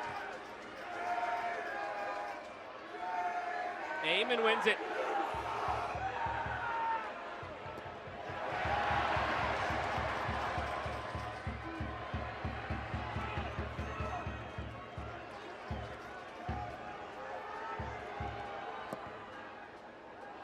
Diagonal from Estad almost finds Richie Amon. Washington throw. Love the patience here by Tank Healy as he steps back up, draws 2 players with him, allowing Justin McLean to step right through it. Excellent strike. And to your point, all the bodies in front, that's perfect technique. Bowdoin would like to pick that up, but due to the elements, the distance, the pace that's put on it, and all the bodies, excellent goalkeeping.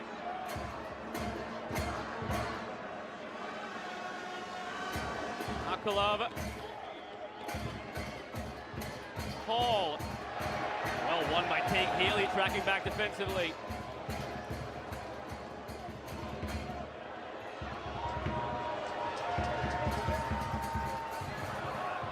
That's a ball. Flag will stay down here. Dale was on side. He was kept on by Markovic, who wins it anyway.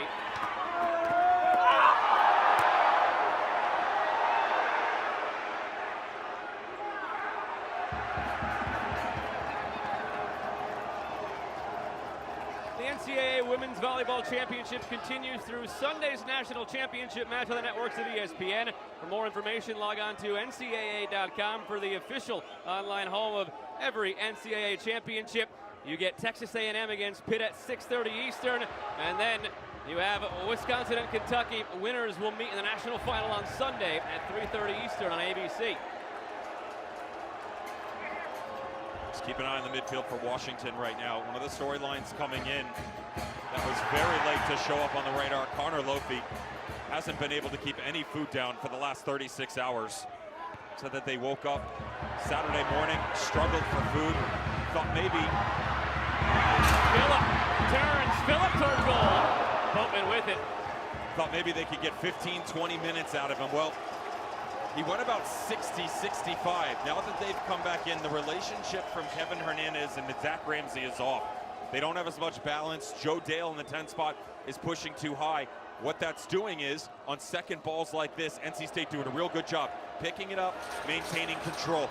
Got to bring Joe Dale back in. I would pull Kosakoff in the 9 a little bit deeper as well. That's where they were at their best defensively.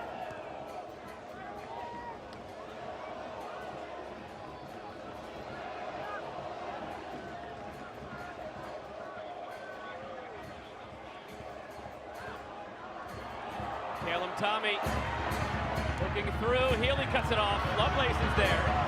Zach Ramsey gets it clear to Amon.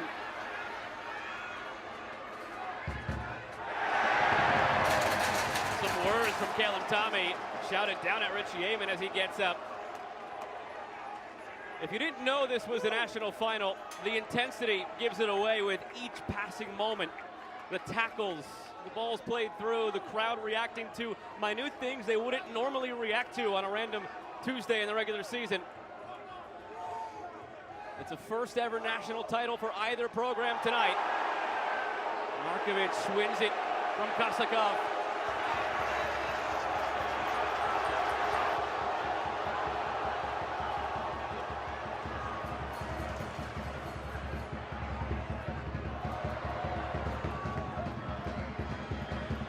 Santa Maria. Tommy. Check over the shoulder from Healy, back to Tommy. Markovic. Everybody back right now for Washington, pinned in. NC State with the momentum, fell behind 2-0. Didn't take long to respond. Donovan Phillip with his 4th goal of the tournament. Tommy angles it in. Settled. McLean couldn't get the shot off. Bounces favorably here for NC State at the end line, and it will be a corner.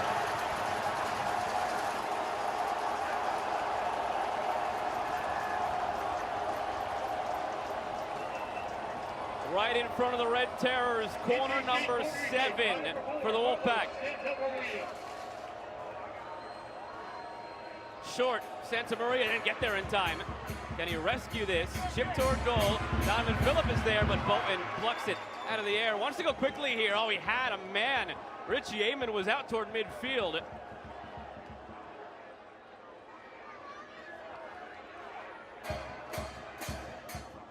Kosakoff calling for it. Takes himself offside. Inside instead to Dale.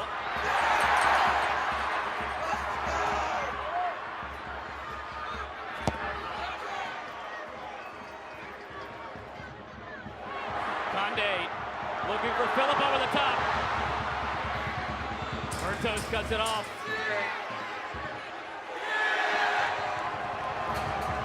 That's well done, though. Harry Bertos coming all the way across. Not an easy matchup against Donovan Phillip. So physically imposing.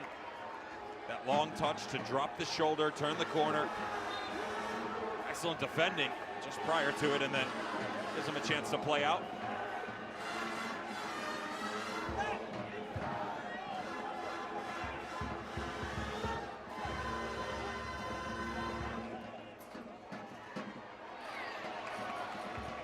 Space for Gabe Fernandez. Amon with an assist already. Amon earns a corner. But Heffes lunging in.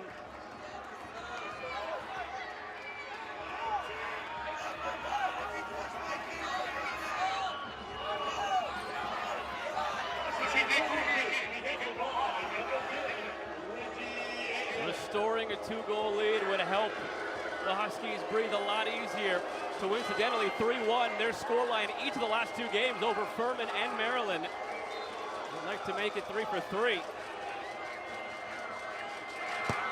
Amon, near post.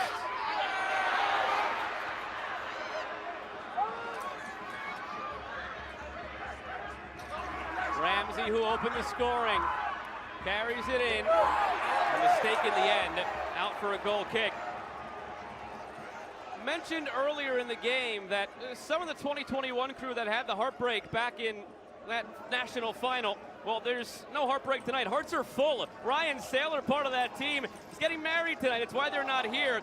Jamie Clark went back and forth. He was like, come on, man, you couldn't have scheduled your wedding for any other day. You didn't think we were going to be playing in the final that night? But congratulations to Ryan Saylor and the Misses who are huddled around watching us tonight, hoping the Huskies can take this home.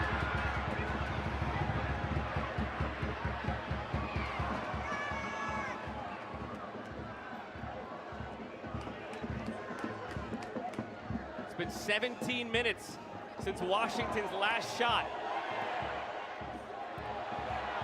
NC State brought it back within a goal. What color is this card going to be? It was straight from behind. It's a yellow. Alex Holland in the book. NC State was pleading for more just because, again, the nature of it straight from behind. Let's see. Actually felt like it was a little bit more angled than the dead on because of the cutback across. Number 7, Alex Hall.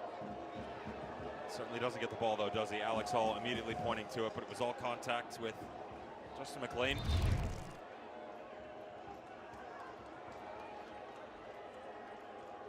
Again, defensively staying tight inside if you're Washington, just condensing the lines a tad further. You don't want to sit 35 yards from your own goal. You don't have the ability. NC State will tiki-taka right around you, but also don't want to concede as much as you've done through the 6. Santa Maria, better job now. Diamond, more active. The channels, more present. And what has become full control on the back line for Niko Markovic and Isaac Hefes. Problem is, scoreboard is not what they're looking for. Still 2-1. With a quarter of an hour remaining, still 2-1. Wolfpack searching. Glad to have had you with us this evening on ESPNU, alongside the ex-German pro Devin Kerr, joined by Marion Crowder down on the field. Joe Malfa with you for the action. Washington struck first near the end of the first half, turned it into a 2-goal lead near the midpoint of this second half. NC State did not wait long to respond to cut the deficit back to 1. Donovan Phillips scored it. Here he is again.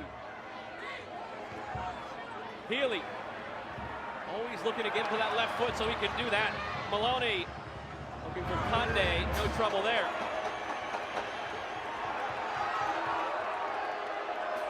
I'll tell you what, field has held up well. You and I were quite concerned. Pre-game, down ground level, ice starting to pop up. What was interesting was you stood in one spot long enough, some of the moisture would actually pop out, and that compressed grass was frosting over much easier. But players haven't really seemed to have an issue with traction, have they? Not and to both this point. coaches saying they weren't exactly sure how they wanted to handle it. Do you want to go longer studs? The problem is, in-game, if you run into that, the ground gets too hard, you can't stick in. If you go shorter too early, you don't have the ability to maintain traction either. But the field and the grounds crew, top quality so far. And to illustrate that, you mentioned that you would have gone long studs. Patty Foss, our colleague, walked over and he said he would have gone short studs. So there was already right between you a little bit of bickering, as there typically is. Dropped in by Maloney. A lot of traffic there. Bowen comes through. No foul called. It is out for a corner. Washington apoplectic. Felt that Bowen was fouled, and this should be going the other way, but now a chance again on a set piece for NC State. He's certainly adventurous here in this situation. That's not a foul, though.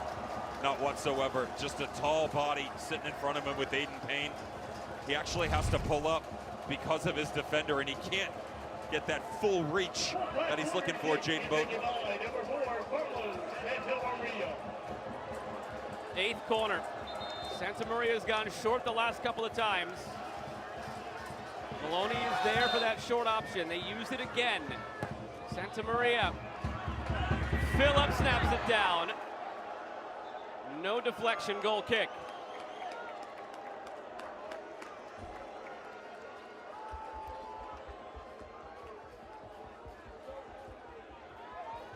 A dozen minutes remaining here in Cary. What has been a packed house. Highest men's attendance since 2004, 10,500 in this stadium tonight. The best ever men's crowd in Cary. That's what happens when one of the two participants is from 5 miles up the road. A university looking for its first men's team title since Jimmy V's team back in 1983 on the hardwood. Donovan Phillip trying to sneak it through for Tag Healy.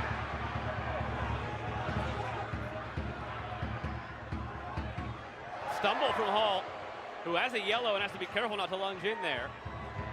Fernandez. Efes settles. Back to Herb.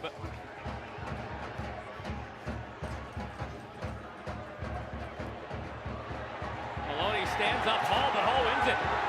Amon's calling for it on this near side for the switch. Hall couldn't get it there on his right foot.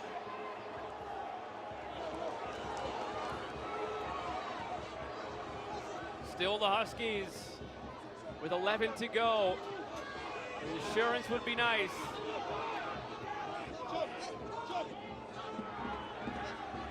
Hernandez gets it back. Ramsey. Gabe Fernandez wide for Richie Amon. Amon slaloming through. Richie Amon again to the end line. Amon in front. Herb has it.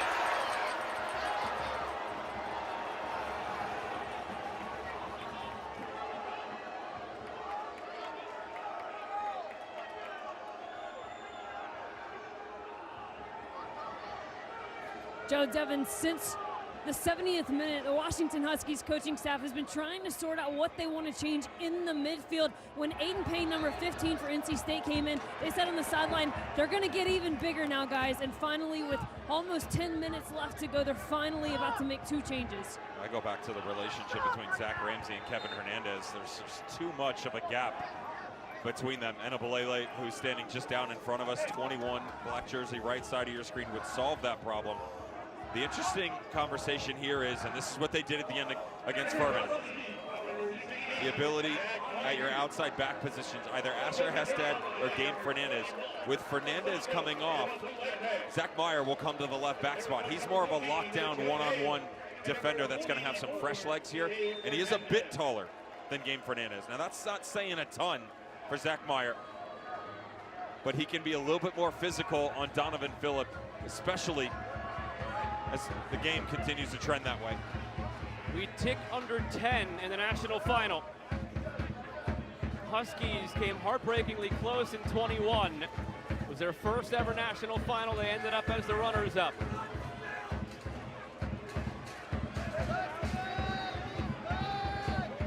Hefes. Tommy pressures and it yields a corner.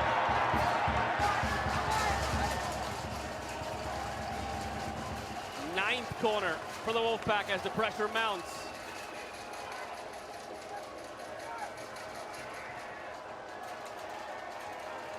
Jamie Clark hoping the men wearing black can hold on. 15 years at the helm would be his first national title. Again, short off the corner, through toward Maloney. He seemed to think there was somebody else there, and the Huskies clear. It's back-to-back games now that the Wolfpack have struggled on their set pieces. Markovic.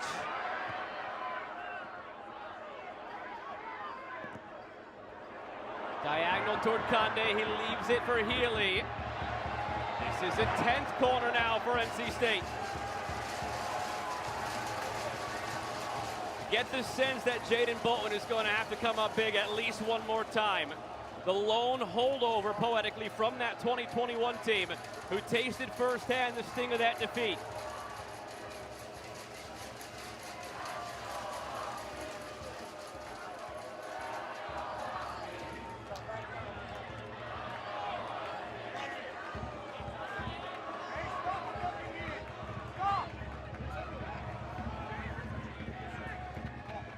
Maloney, good service, then Bolton punches away. He was fouled, shoved into his net. Clock ticks under 8. This good pressure just in front of Jaden Bolton. The problem is hands away, pushing after the fact, the elbow up there. The challenge over the right side actually seemed to carry more weight than that one does, although you do back into the goalkeeper, always going to help him inside his top of his 6. Ramsey as a runner at the back post, might have been deflected. Referees say no, goal kick. So look at how we got here. The goals in the second half. Washington took a 2-0 lead. Richie Amon just continues to amaze in one-on-one positions down at the byline. Great little cutback across. Very similar to what we saw in the quarterfinal against Maryland. NC State did not back off. Mark Hubbard saying, I want energy. I want everybody up. They had 8 players inside the top of the 18 to pull back within 1. And we've been at a deadlock ever since.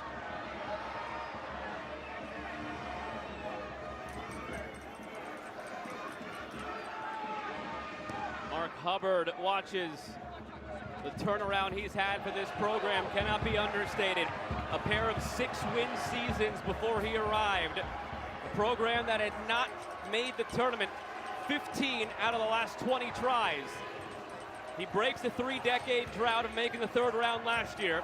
He gets them to their 2nd College Cup and 1st national final this year. 6 minutes to rescue a possible trophy. Off the long throw, cleared by Washington.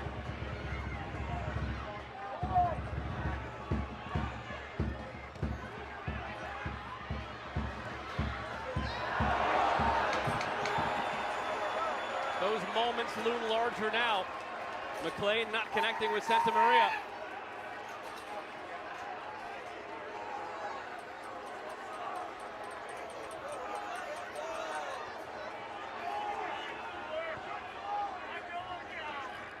Meyer, subbed on moments ago. He's tripped up, free kick awarded.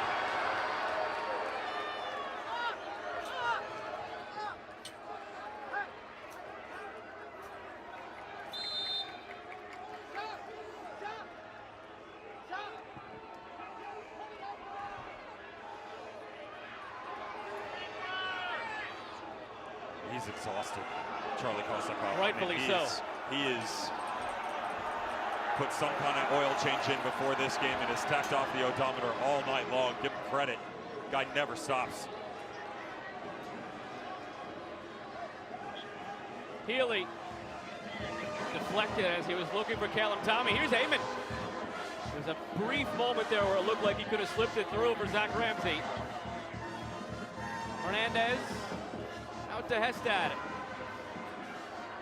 4.5 remaining. And Abalele. Akalov.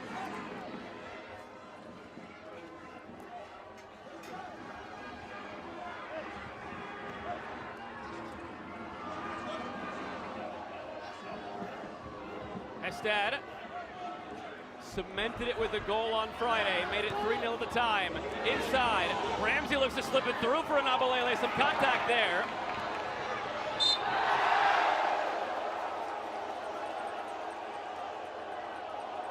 Smart foul by Zach Ramsey. A little surprised doesn't pick up a card in the process. Good sustained possession from Washington. Don't think they needed to push it in there though, Joe. Had the ability to stand on and to continue to make NC State chase. They've gifted it back though.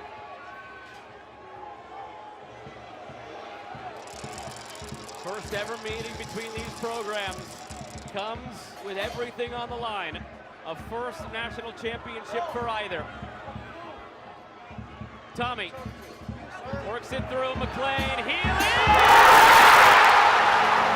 Tag Healy! Rescuing it for NC State!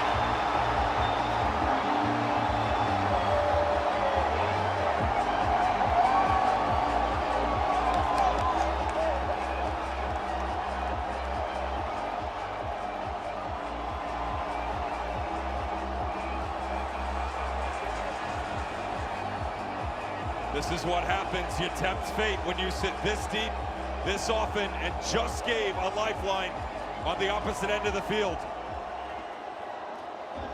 You're NC State, you want to win this game, got to have control on the inside, but you got to have a presence down in the channel. The comeback in the semifinal was Maloney and Tommy again. One-on-one, notice he doesn't force the issue. Instead, the hold-up play by guess who? Justin McLean, all night long. So consistent on the unfavored foot from Tate Healy, but perfect positioning. Centered hips, steps right through it.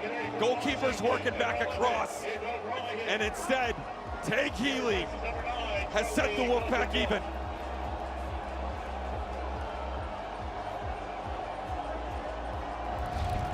poetic that it's Healy. The man that Mark Hubbard has known the longest from his youth days in New Hampshire, who went to New Hampshire with Hubbard, who came to NC State with Hubbard. Staring defeat in the face in the national final. Tague Healy rescues it. Level again, 3 to play. Huskies again, saved by Herb. Nearly an immediate response. And how about the head on Healy's shoulders? We asked him personally on Thursday how much his goalless drought in the regular season weighed on him. He didn't score till late in the season. He's got 4 in 4 games now, all in a row in the tournament when it matters most. None bigger than that one. Here he is again. Healy cleaned out, clean tackle by his childhood friend Harry Bertos.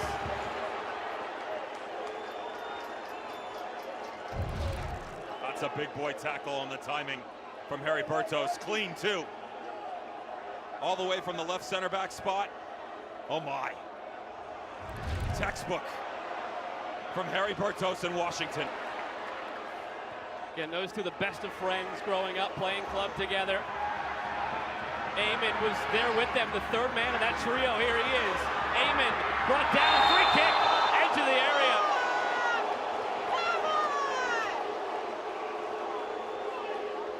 Richie Eamon gets away with one here. It's an incredible run, to be clear.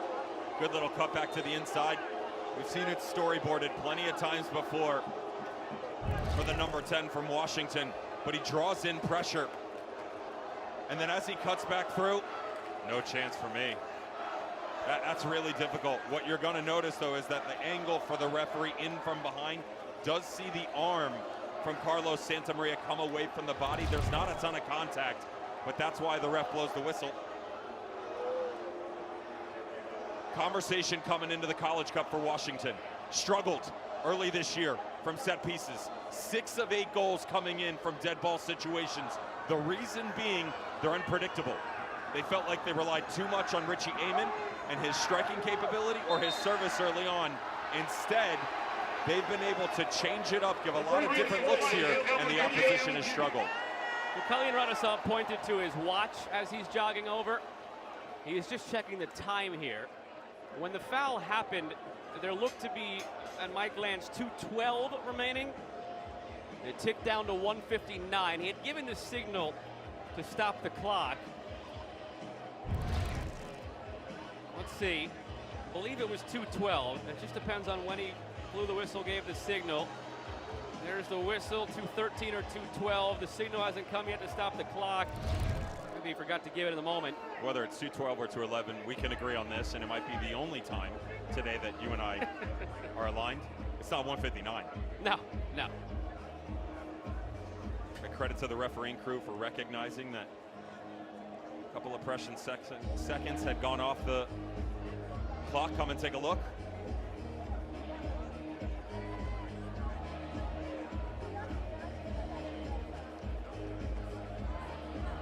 The review was for the timing. We put 10 seconds back on the clock. Not 2:11, not 2:12, 2:10, close enough. Just keep an eye here. There's plenty of time to work through all of this, but as we're standing here right now, Alex Hall, Zach Ramsey, and Richie Eamon all standing over the ball. Now you can go direct with the right, the left, but you can also run a screen here. You wonder if Richie Eamon wants to work back in front of the wall, and then you could have Ramsey peel off down onto the byline as like a little decoy. Though from this distance, anybody who's feeling it, hard to take it away from a marksman. And two more than capable standing over it. And Zach Ramsey and Alex Hall. Who will it be?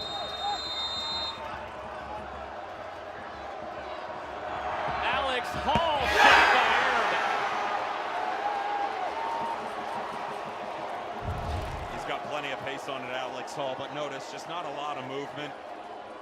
Actually thought the better idea here, if you were going to go direct at goal, was going to be the left footer with Zach Ramsey, given the amount of space that Logan Herb had committed to covering on the far side, and also the wall was a little bit off angle, allowing Zach Ramsey to have a better look.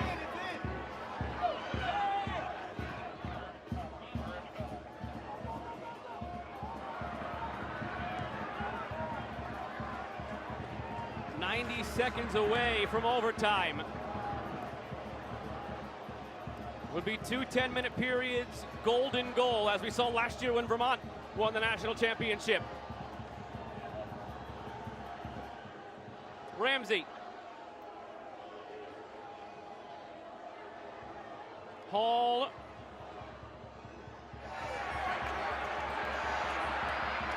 Tate Healy just sends it long. Final minute of play in regulation in the 2025 Men's College Cup Final. Overtime looms. 87th minute tying goal for Tate Healy. And it's Healy running underneath this one. Kunde switching toward Phillip. Cleared. One back by Tommy. 33 seconds remaining. Throw coming for NC State. They have to hurry. 30 seconds to go. Isaac Heffish trying to wave everybody in the box. This might be the last play of regulation.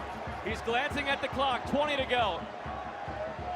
Mark Hubbard motioning everybody into the box. 15 to go. Here comes the throw. Flicked on by Phillip. Rescued by Healy. Cleared. And we will head to overtime. 3, 2, 1. One last chance for NC State. There it is. Overtime in the national final here in Cary. At the end of regulation, our score, Washington 2, NC State 2.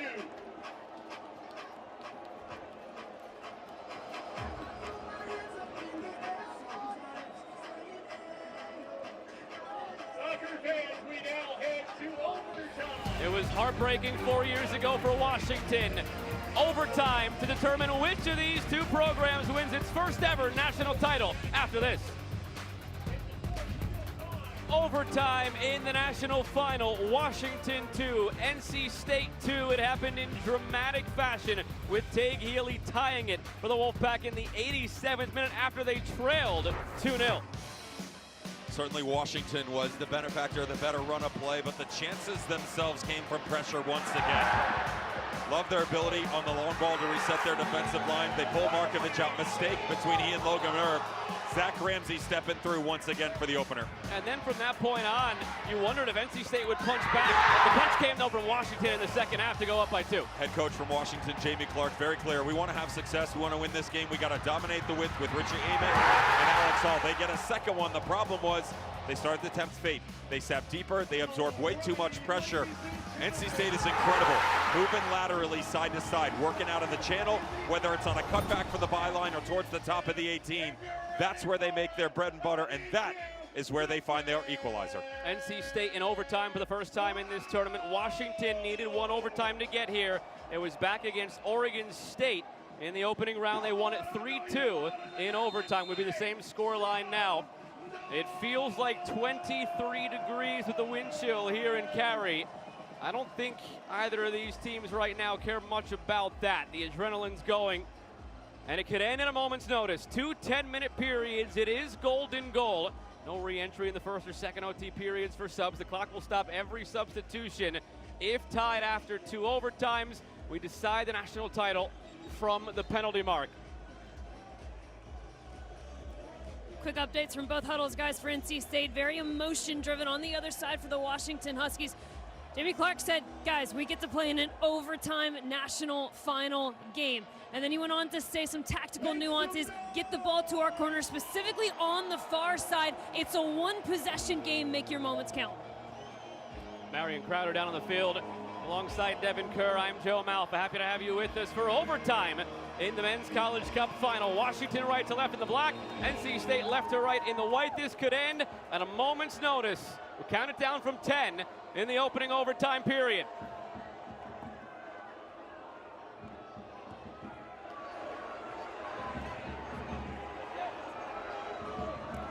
Reigning champions Vermont needed overtime last year.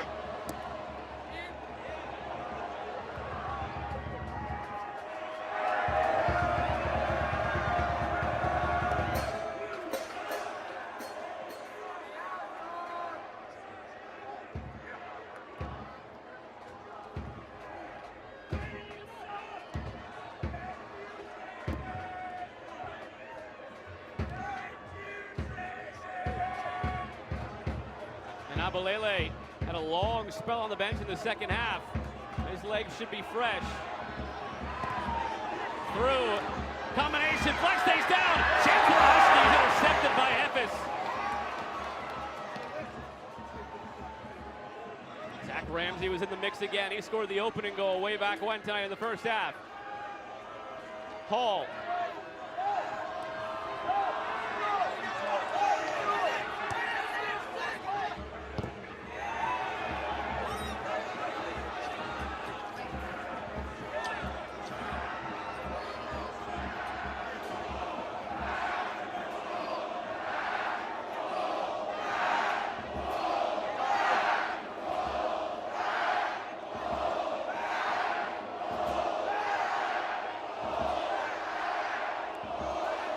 Hall floats it on the backside. Amen.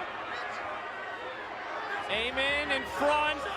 Kosakov through. And Washington's wait is over. For the first time in program history, the Huskies are national champions.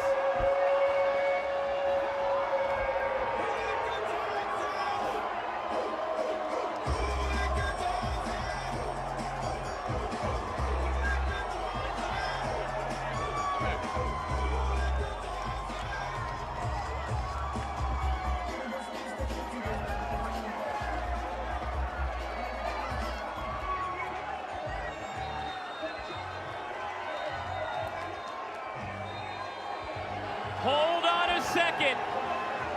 Kalin Radosov just made the video review signal. They already handed off the trophy to Richie Amen, who took it to the corner. We'll see what they take a look at. To the naked eye initially, wasn't anything clear and present to us. Mark Hubbard chased down Kalin Radosov, and after conferring in the earpiece of the fourth official, decided to look at it. You see the awkward walk back with the trophy just in case here. Just had a little bit of everything tonight. Let's see. That was a perfect cutback by Richie Amen, one-on-one again. Great explosion. Hold-up play on the drip-off. Not there. There's nothing. Certainly nothing on what we just saw play out in front of us that would lead you to believe that this is coming back. Menace to society. Amen once again. Charlie Kosakov has had a heck of a night just being able to get on it here.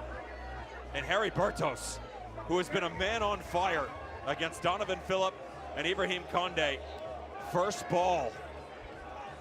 That's the look. If they go back that far, what you just saw, the long ball from the far side of the field, and whether or not Charlie Kosakov was in an offside position. Now, that's the first 40-yard ball from the right flank all the way to the top of the 18.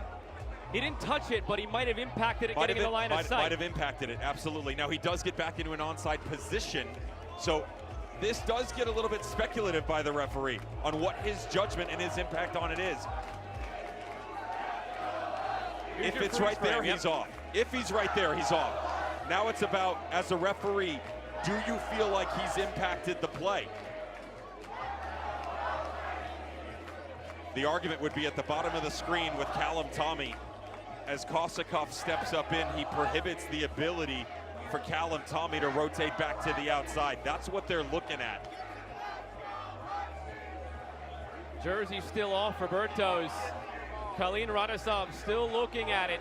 The national championship hangs in the balance. We either start again, or it's a championship win so nice you celebrate it twice for the Huskies.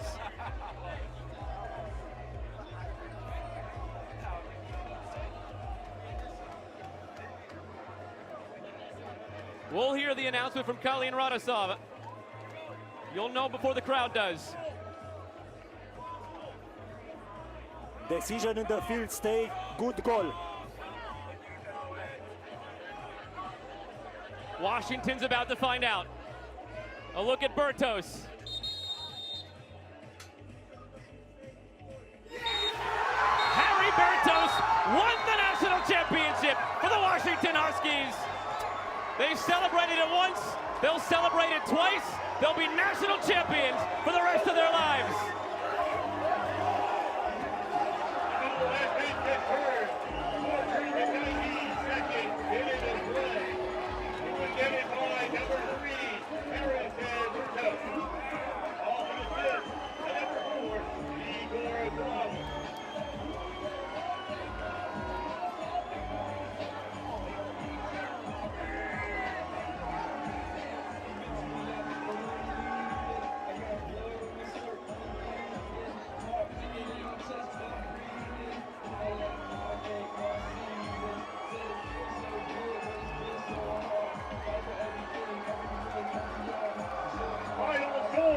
Tate Healy embracing Harry Berto's childhood friends. The sting of defeat for Healy, but it's one of his best friends who ends up netting the winner. It's an unlikely hero. It's a center back, but maybe not so unlikely. Harry Bertos, that was his 5th goal of the season. And be sure to stick around for the TV The emotion on the side of the victory. And Marion Crowder is down on the field with Jaden Boughton, who tasted that loss in 2021, a champion in 2025. Jaden, you are the lone player from the 2021 roster. It was a heartbreaking moment in 2021, and you get it done here in 2025. You told me you didn't know whether to laugh, whether to cry. Have you figured it out yet? Yeah. No, I mean, I'm just happy. I'm excited for all these guys. I'm excited for all the fans that came 3,000 miles to support. I'm excited for all the 2021 guys that weren't able to experience this feeling. We do it for all of you, and I'm just so grateful to be here today and to celebrate with my team. 2021 to 2025, you're a different player than you were in 2021. What have you learned most about yourself? Honestly, to just enjoy the moment, enjoy everything that I do. I mean, I'm surrounded by my best friends. I get to see my best friends every day. I think just, I don't know, life is good. Don't stress too much. Life is good when you're a national champion, and dramatic is something that this team is used to. You had to face 5 seeded teams to get here and raise a national title trophy. What is it like playing with this group of guys? Oh my God, I mean, these guys are amazing. I think we were a little underappreciated when the rankings came out, but we proved it to them that we're the best team in the country. And yeah, we're here celebrating over there. You have a lot of fans that made the trip. You also have a lot of fans watching back home. What do you want to say to the Washington Husky fans who supported you guys? We have the best fan base in the world. Thank you guys, we love you all so much. We couldn't do it here without you. Congratulations, you're a national champion. Thank you so much. What character. And the understanding this team had never given up a 2-goal lead. All of the momentum, the deck stacked against them, NC State on full-on assault, and yet what was the conversation coming into the game? Staying true to yourselves. You had to adapt at certain points in time, but you had to stay true to your identity and the ability to counter. Combination play getting to the byline. Beautiful from Washington.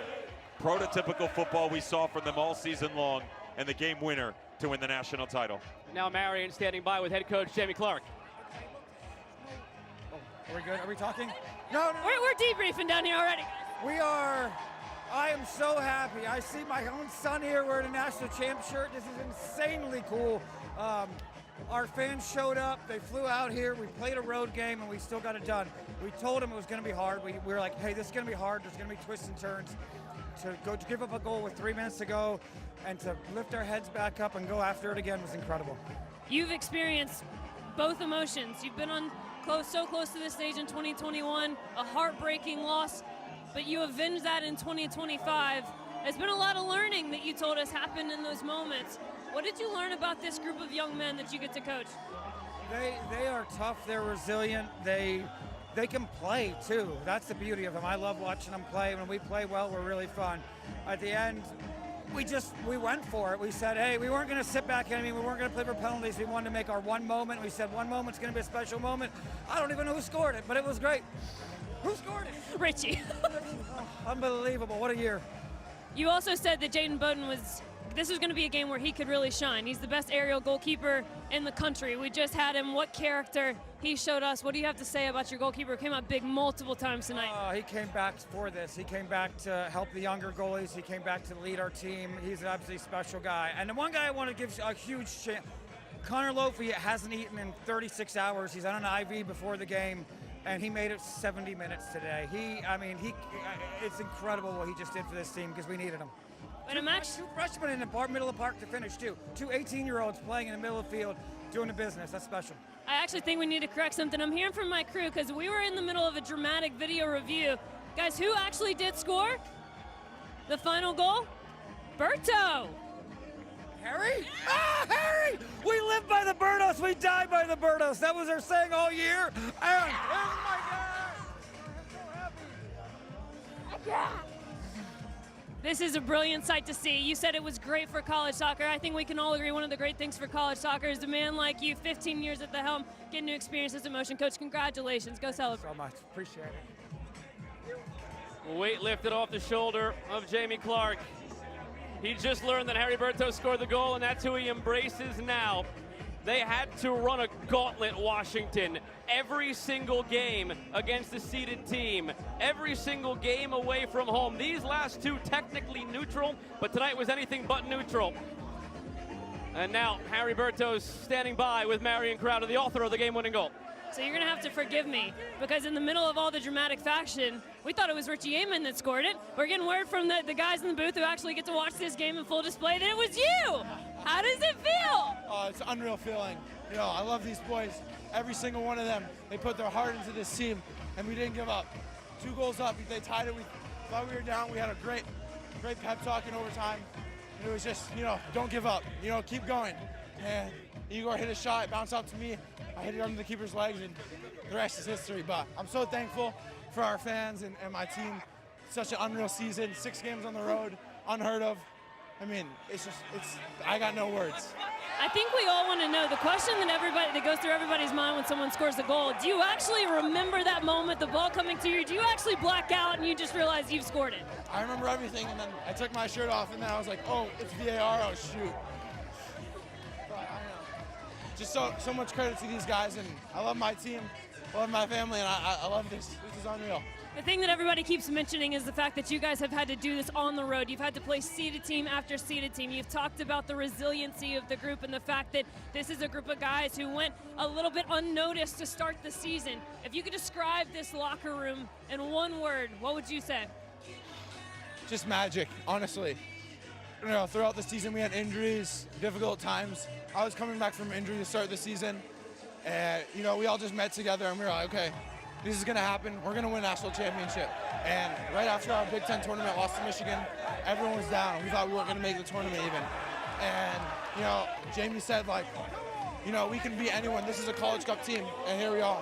So, I mean, this is just, I got no words for this moment. I love these guys are my brothers for life. I don't know, I got nothing else. We've talked about your team. Your head coach, when he found out that you scored, actually just about lost his mind. He was so happy for you. What is it like to play under somebody like Jamie Clark? Jamie's such a great guy, and you know, he has patience.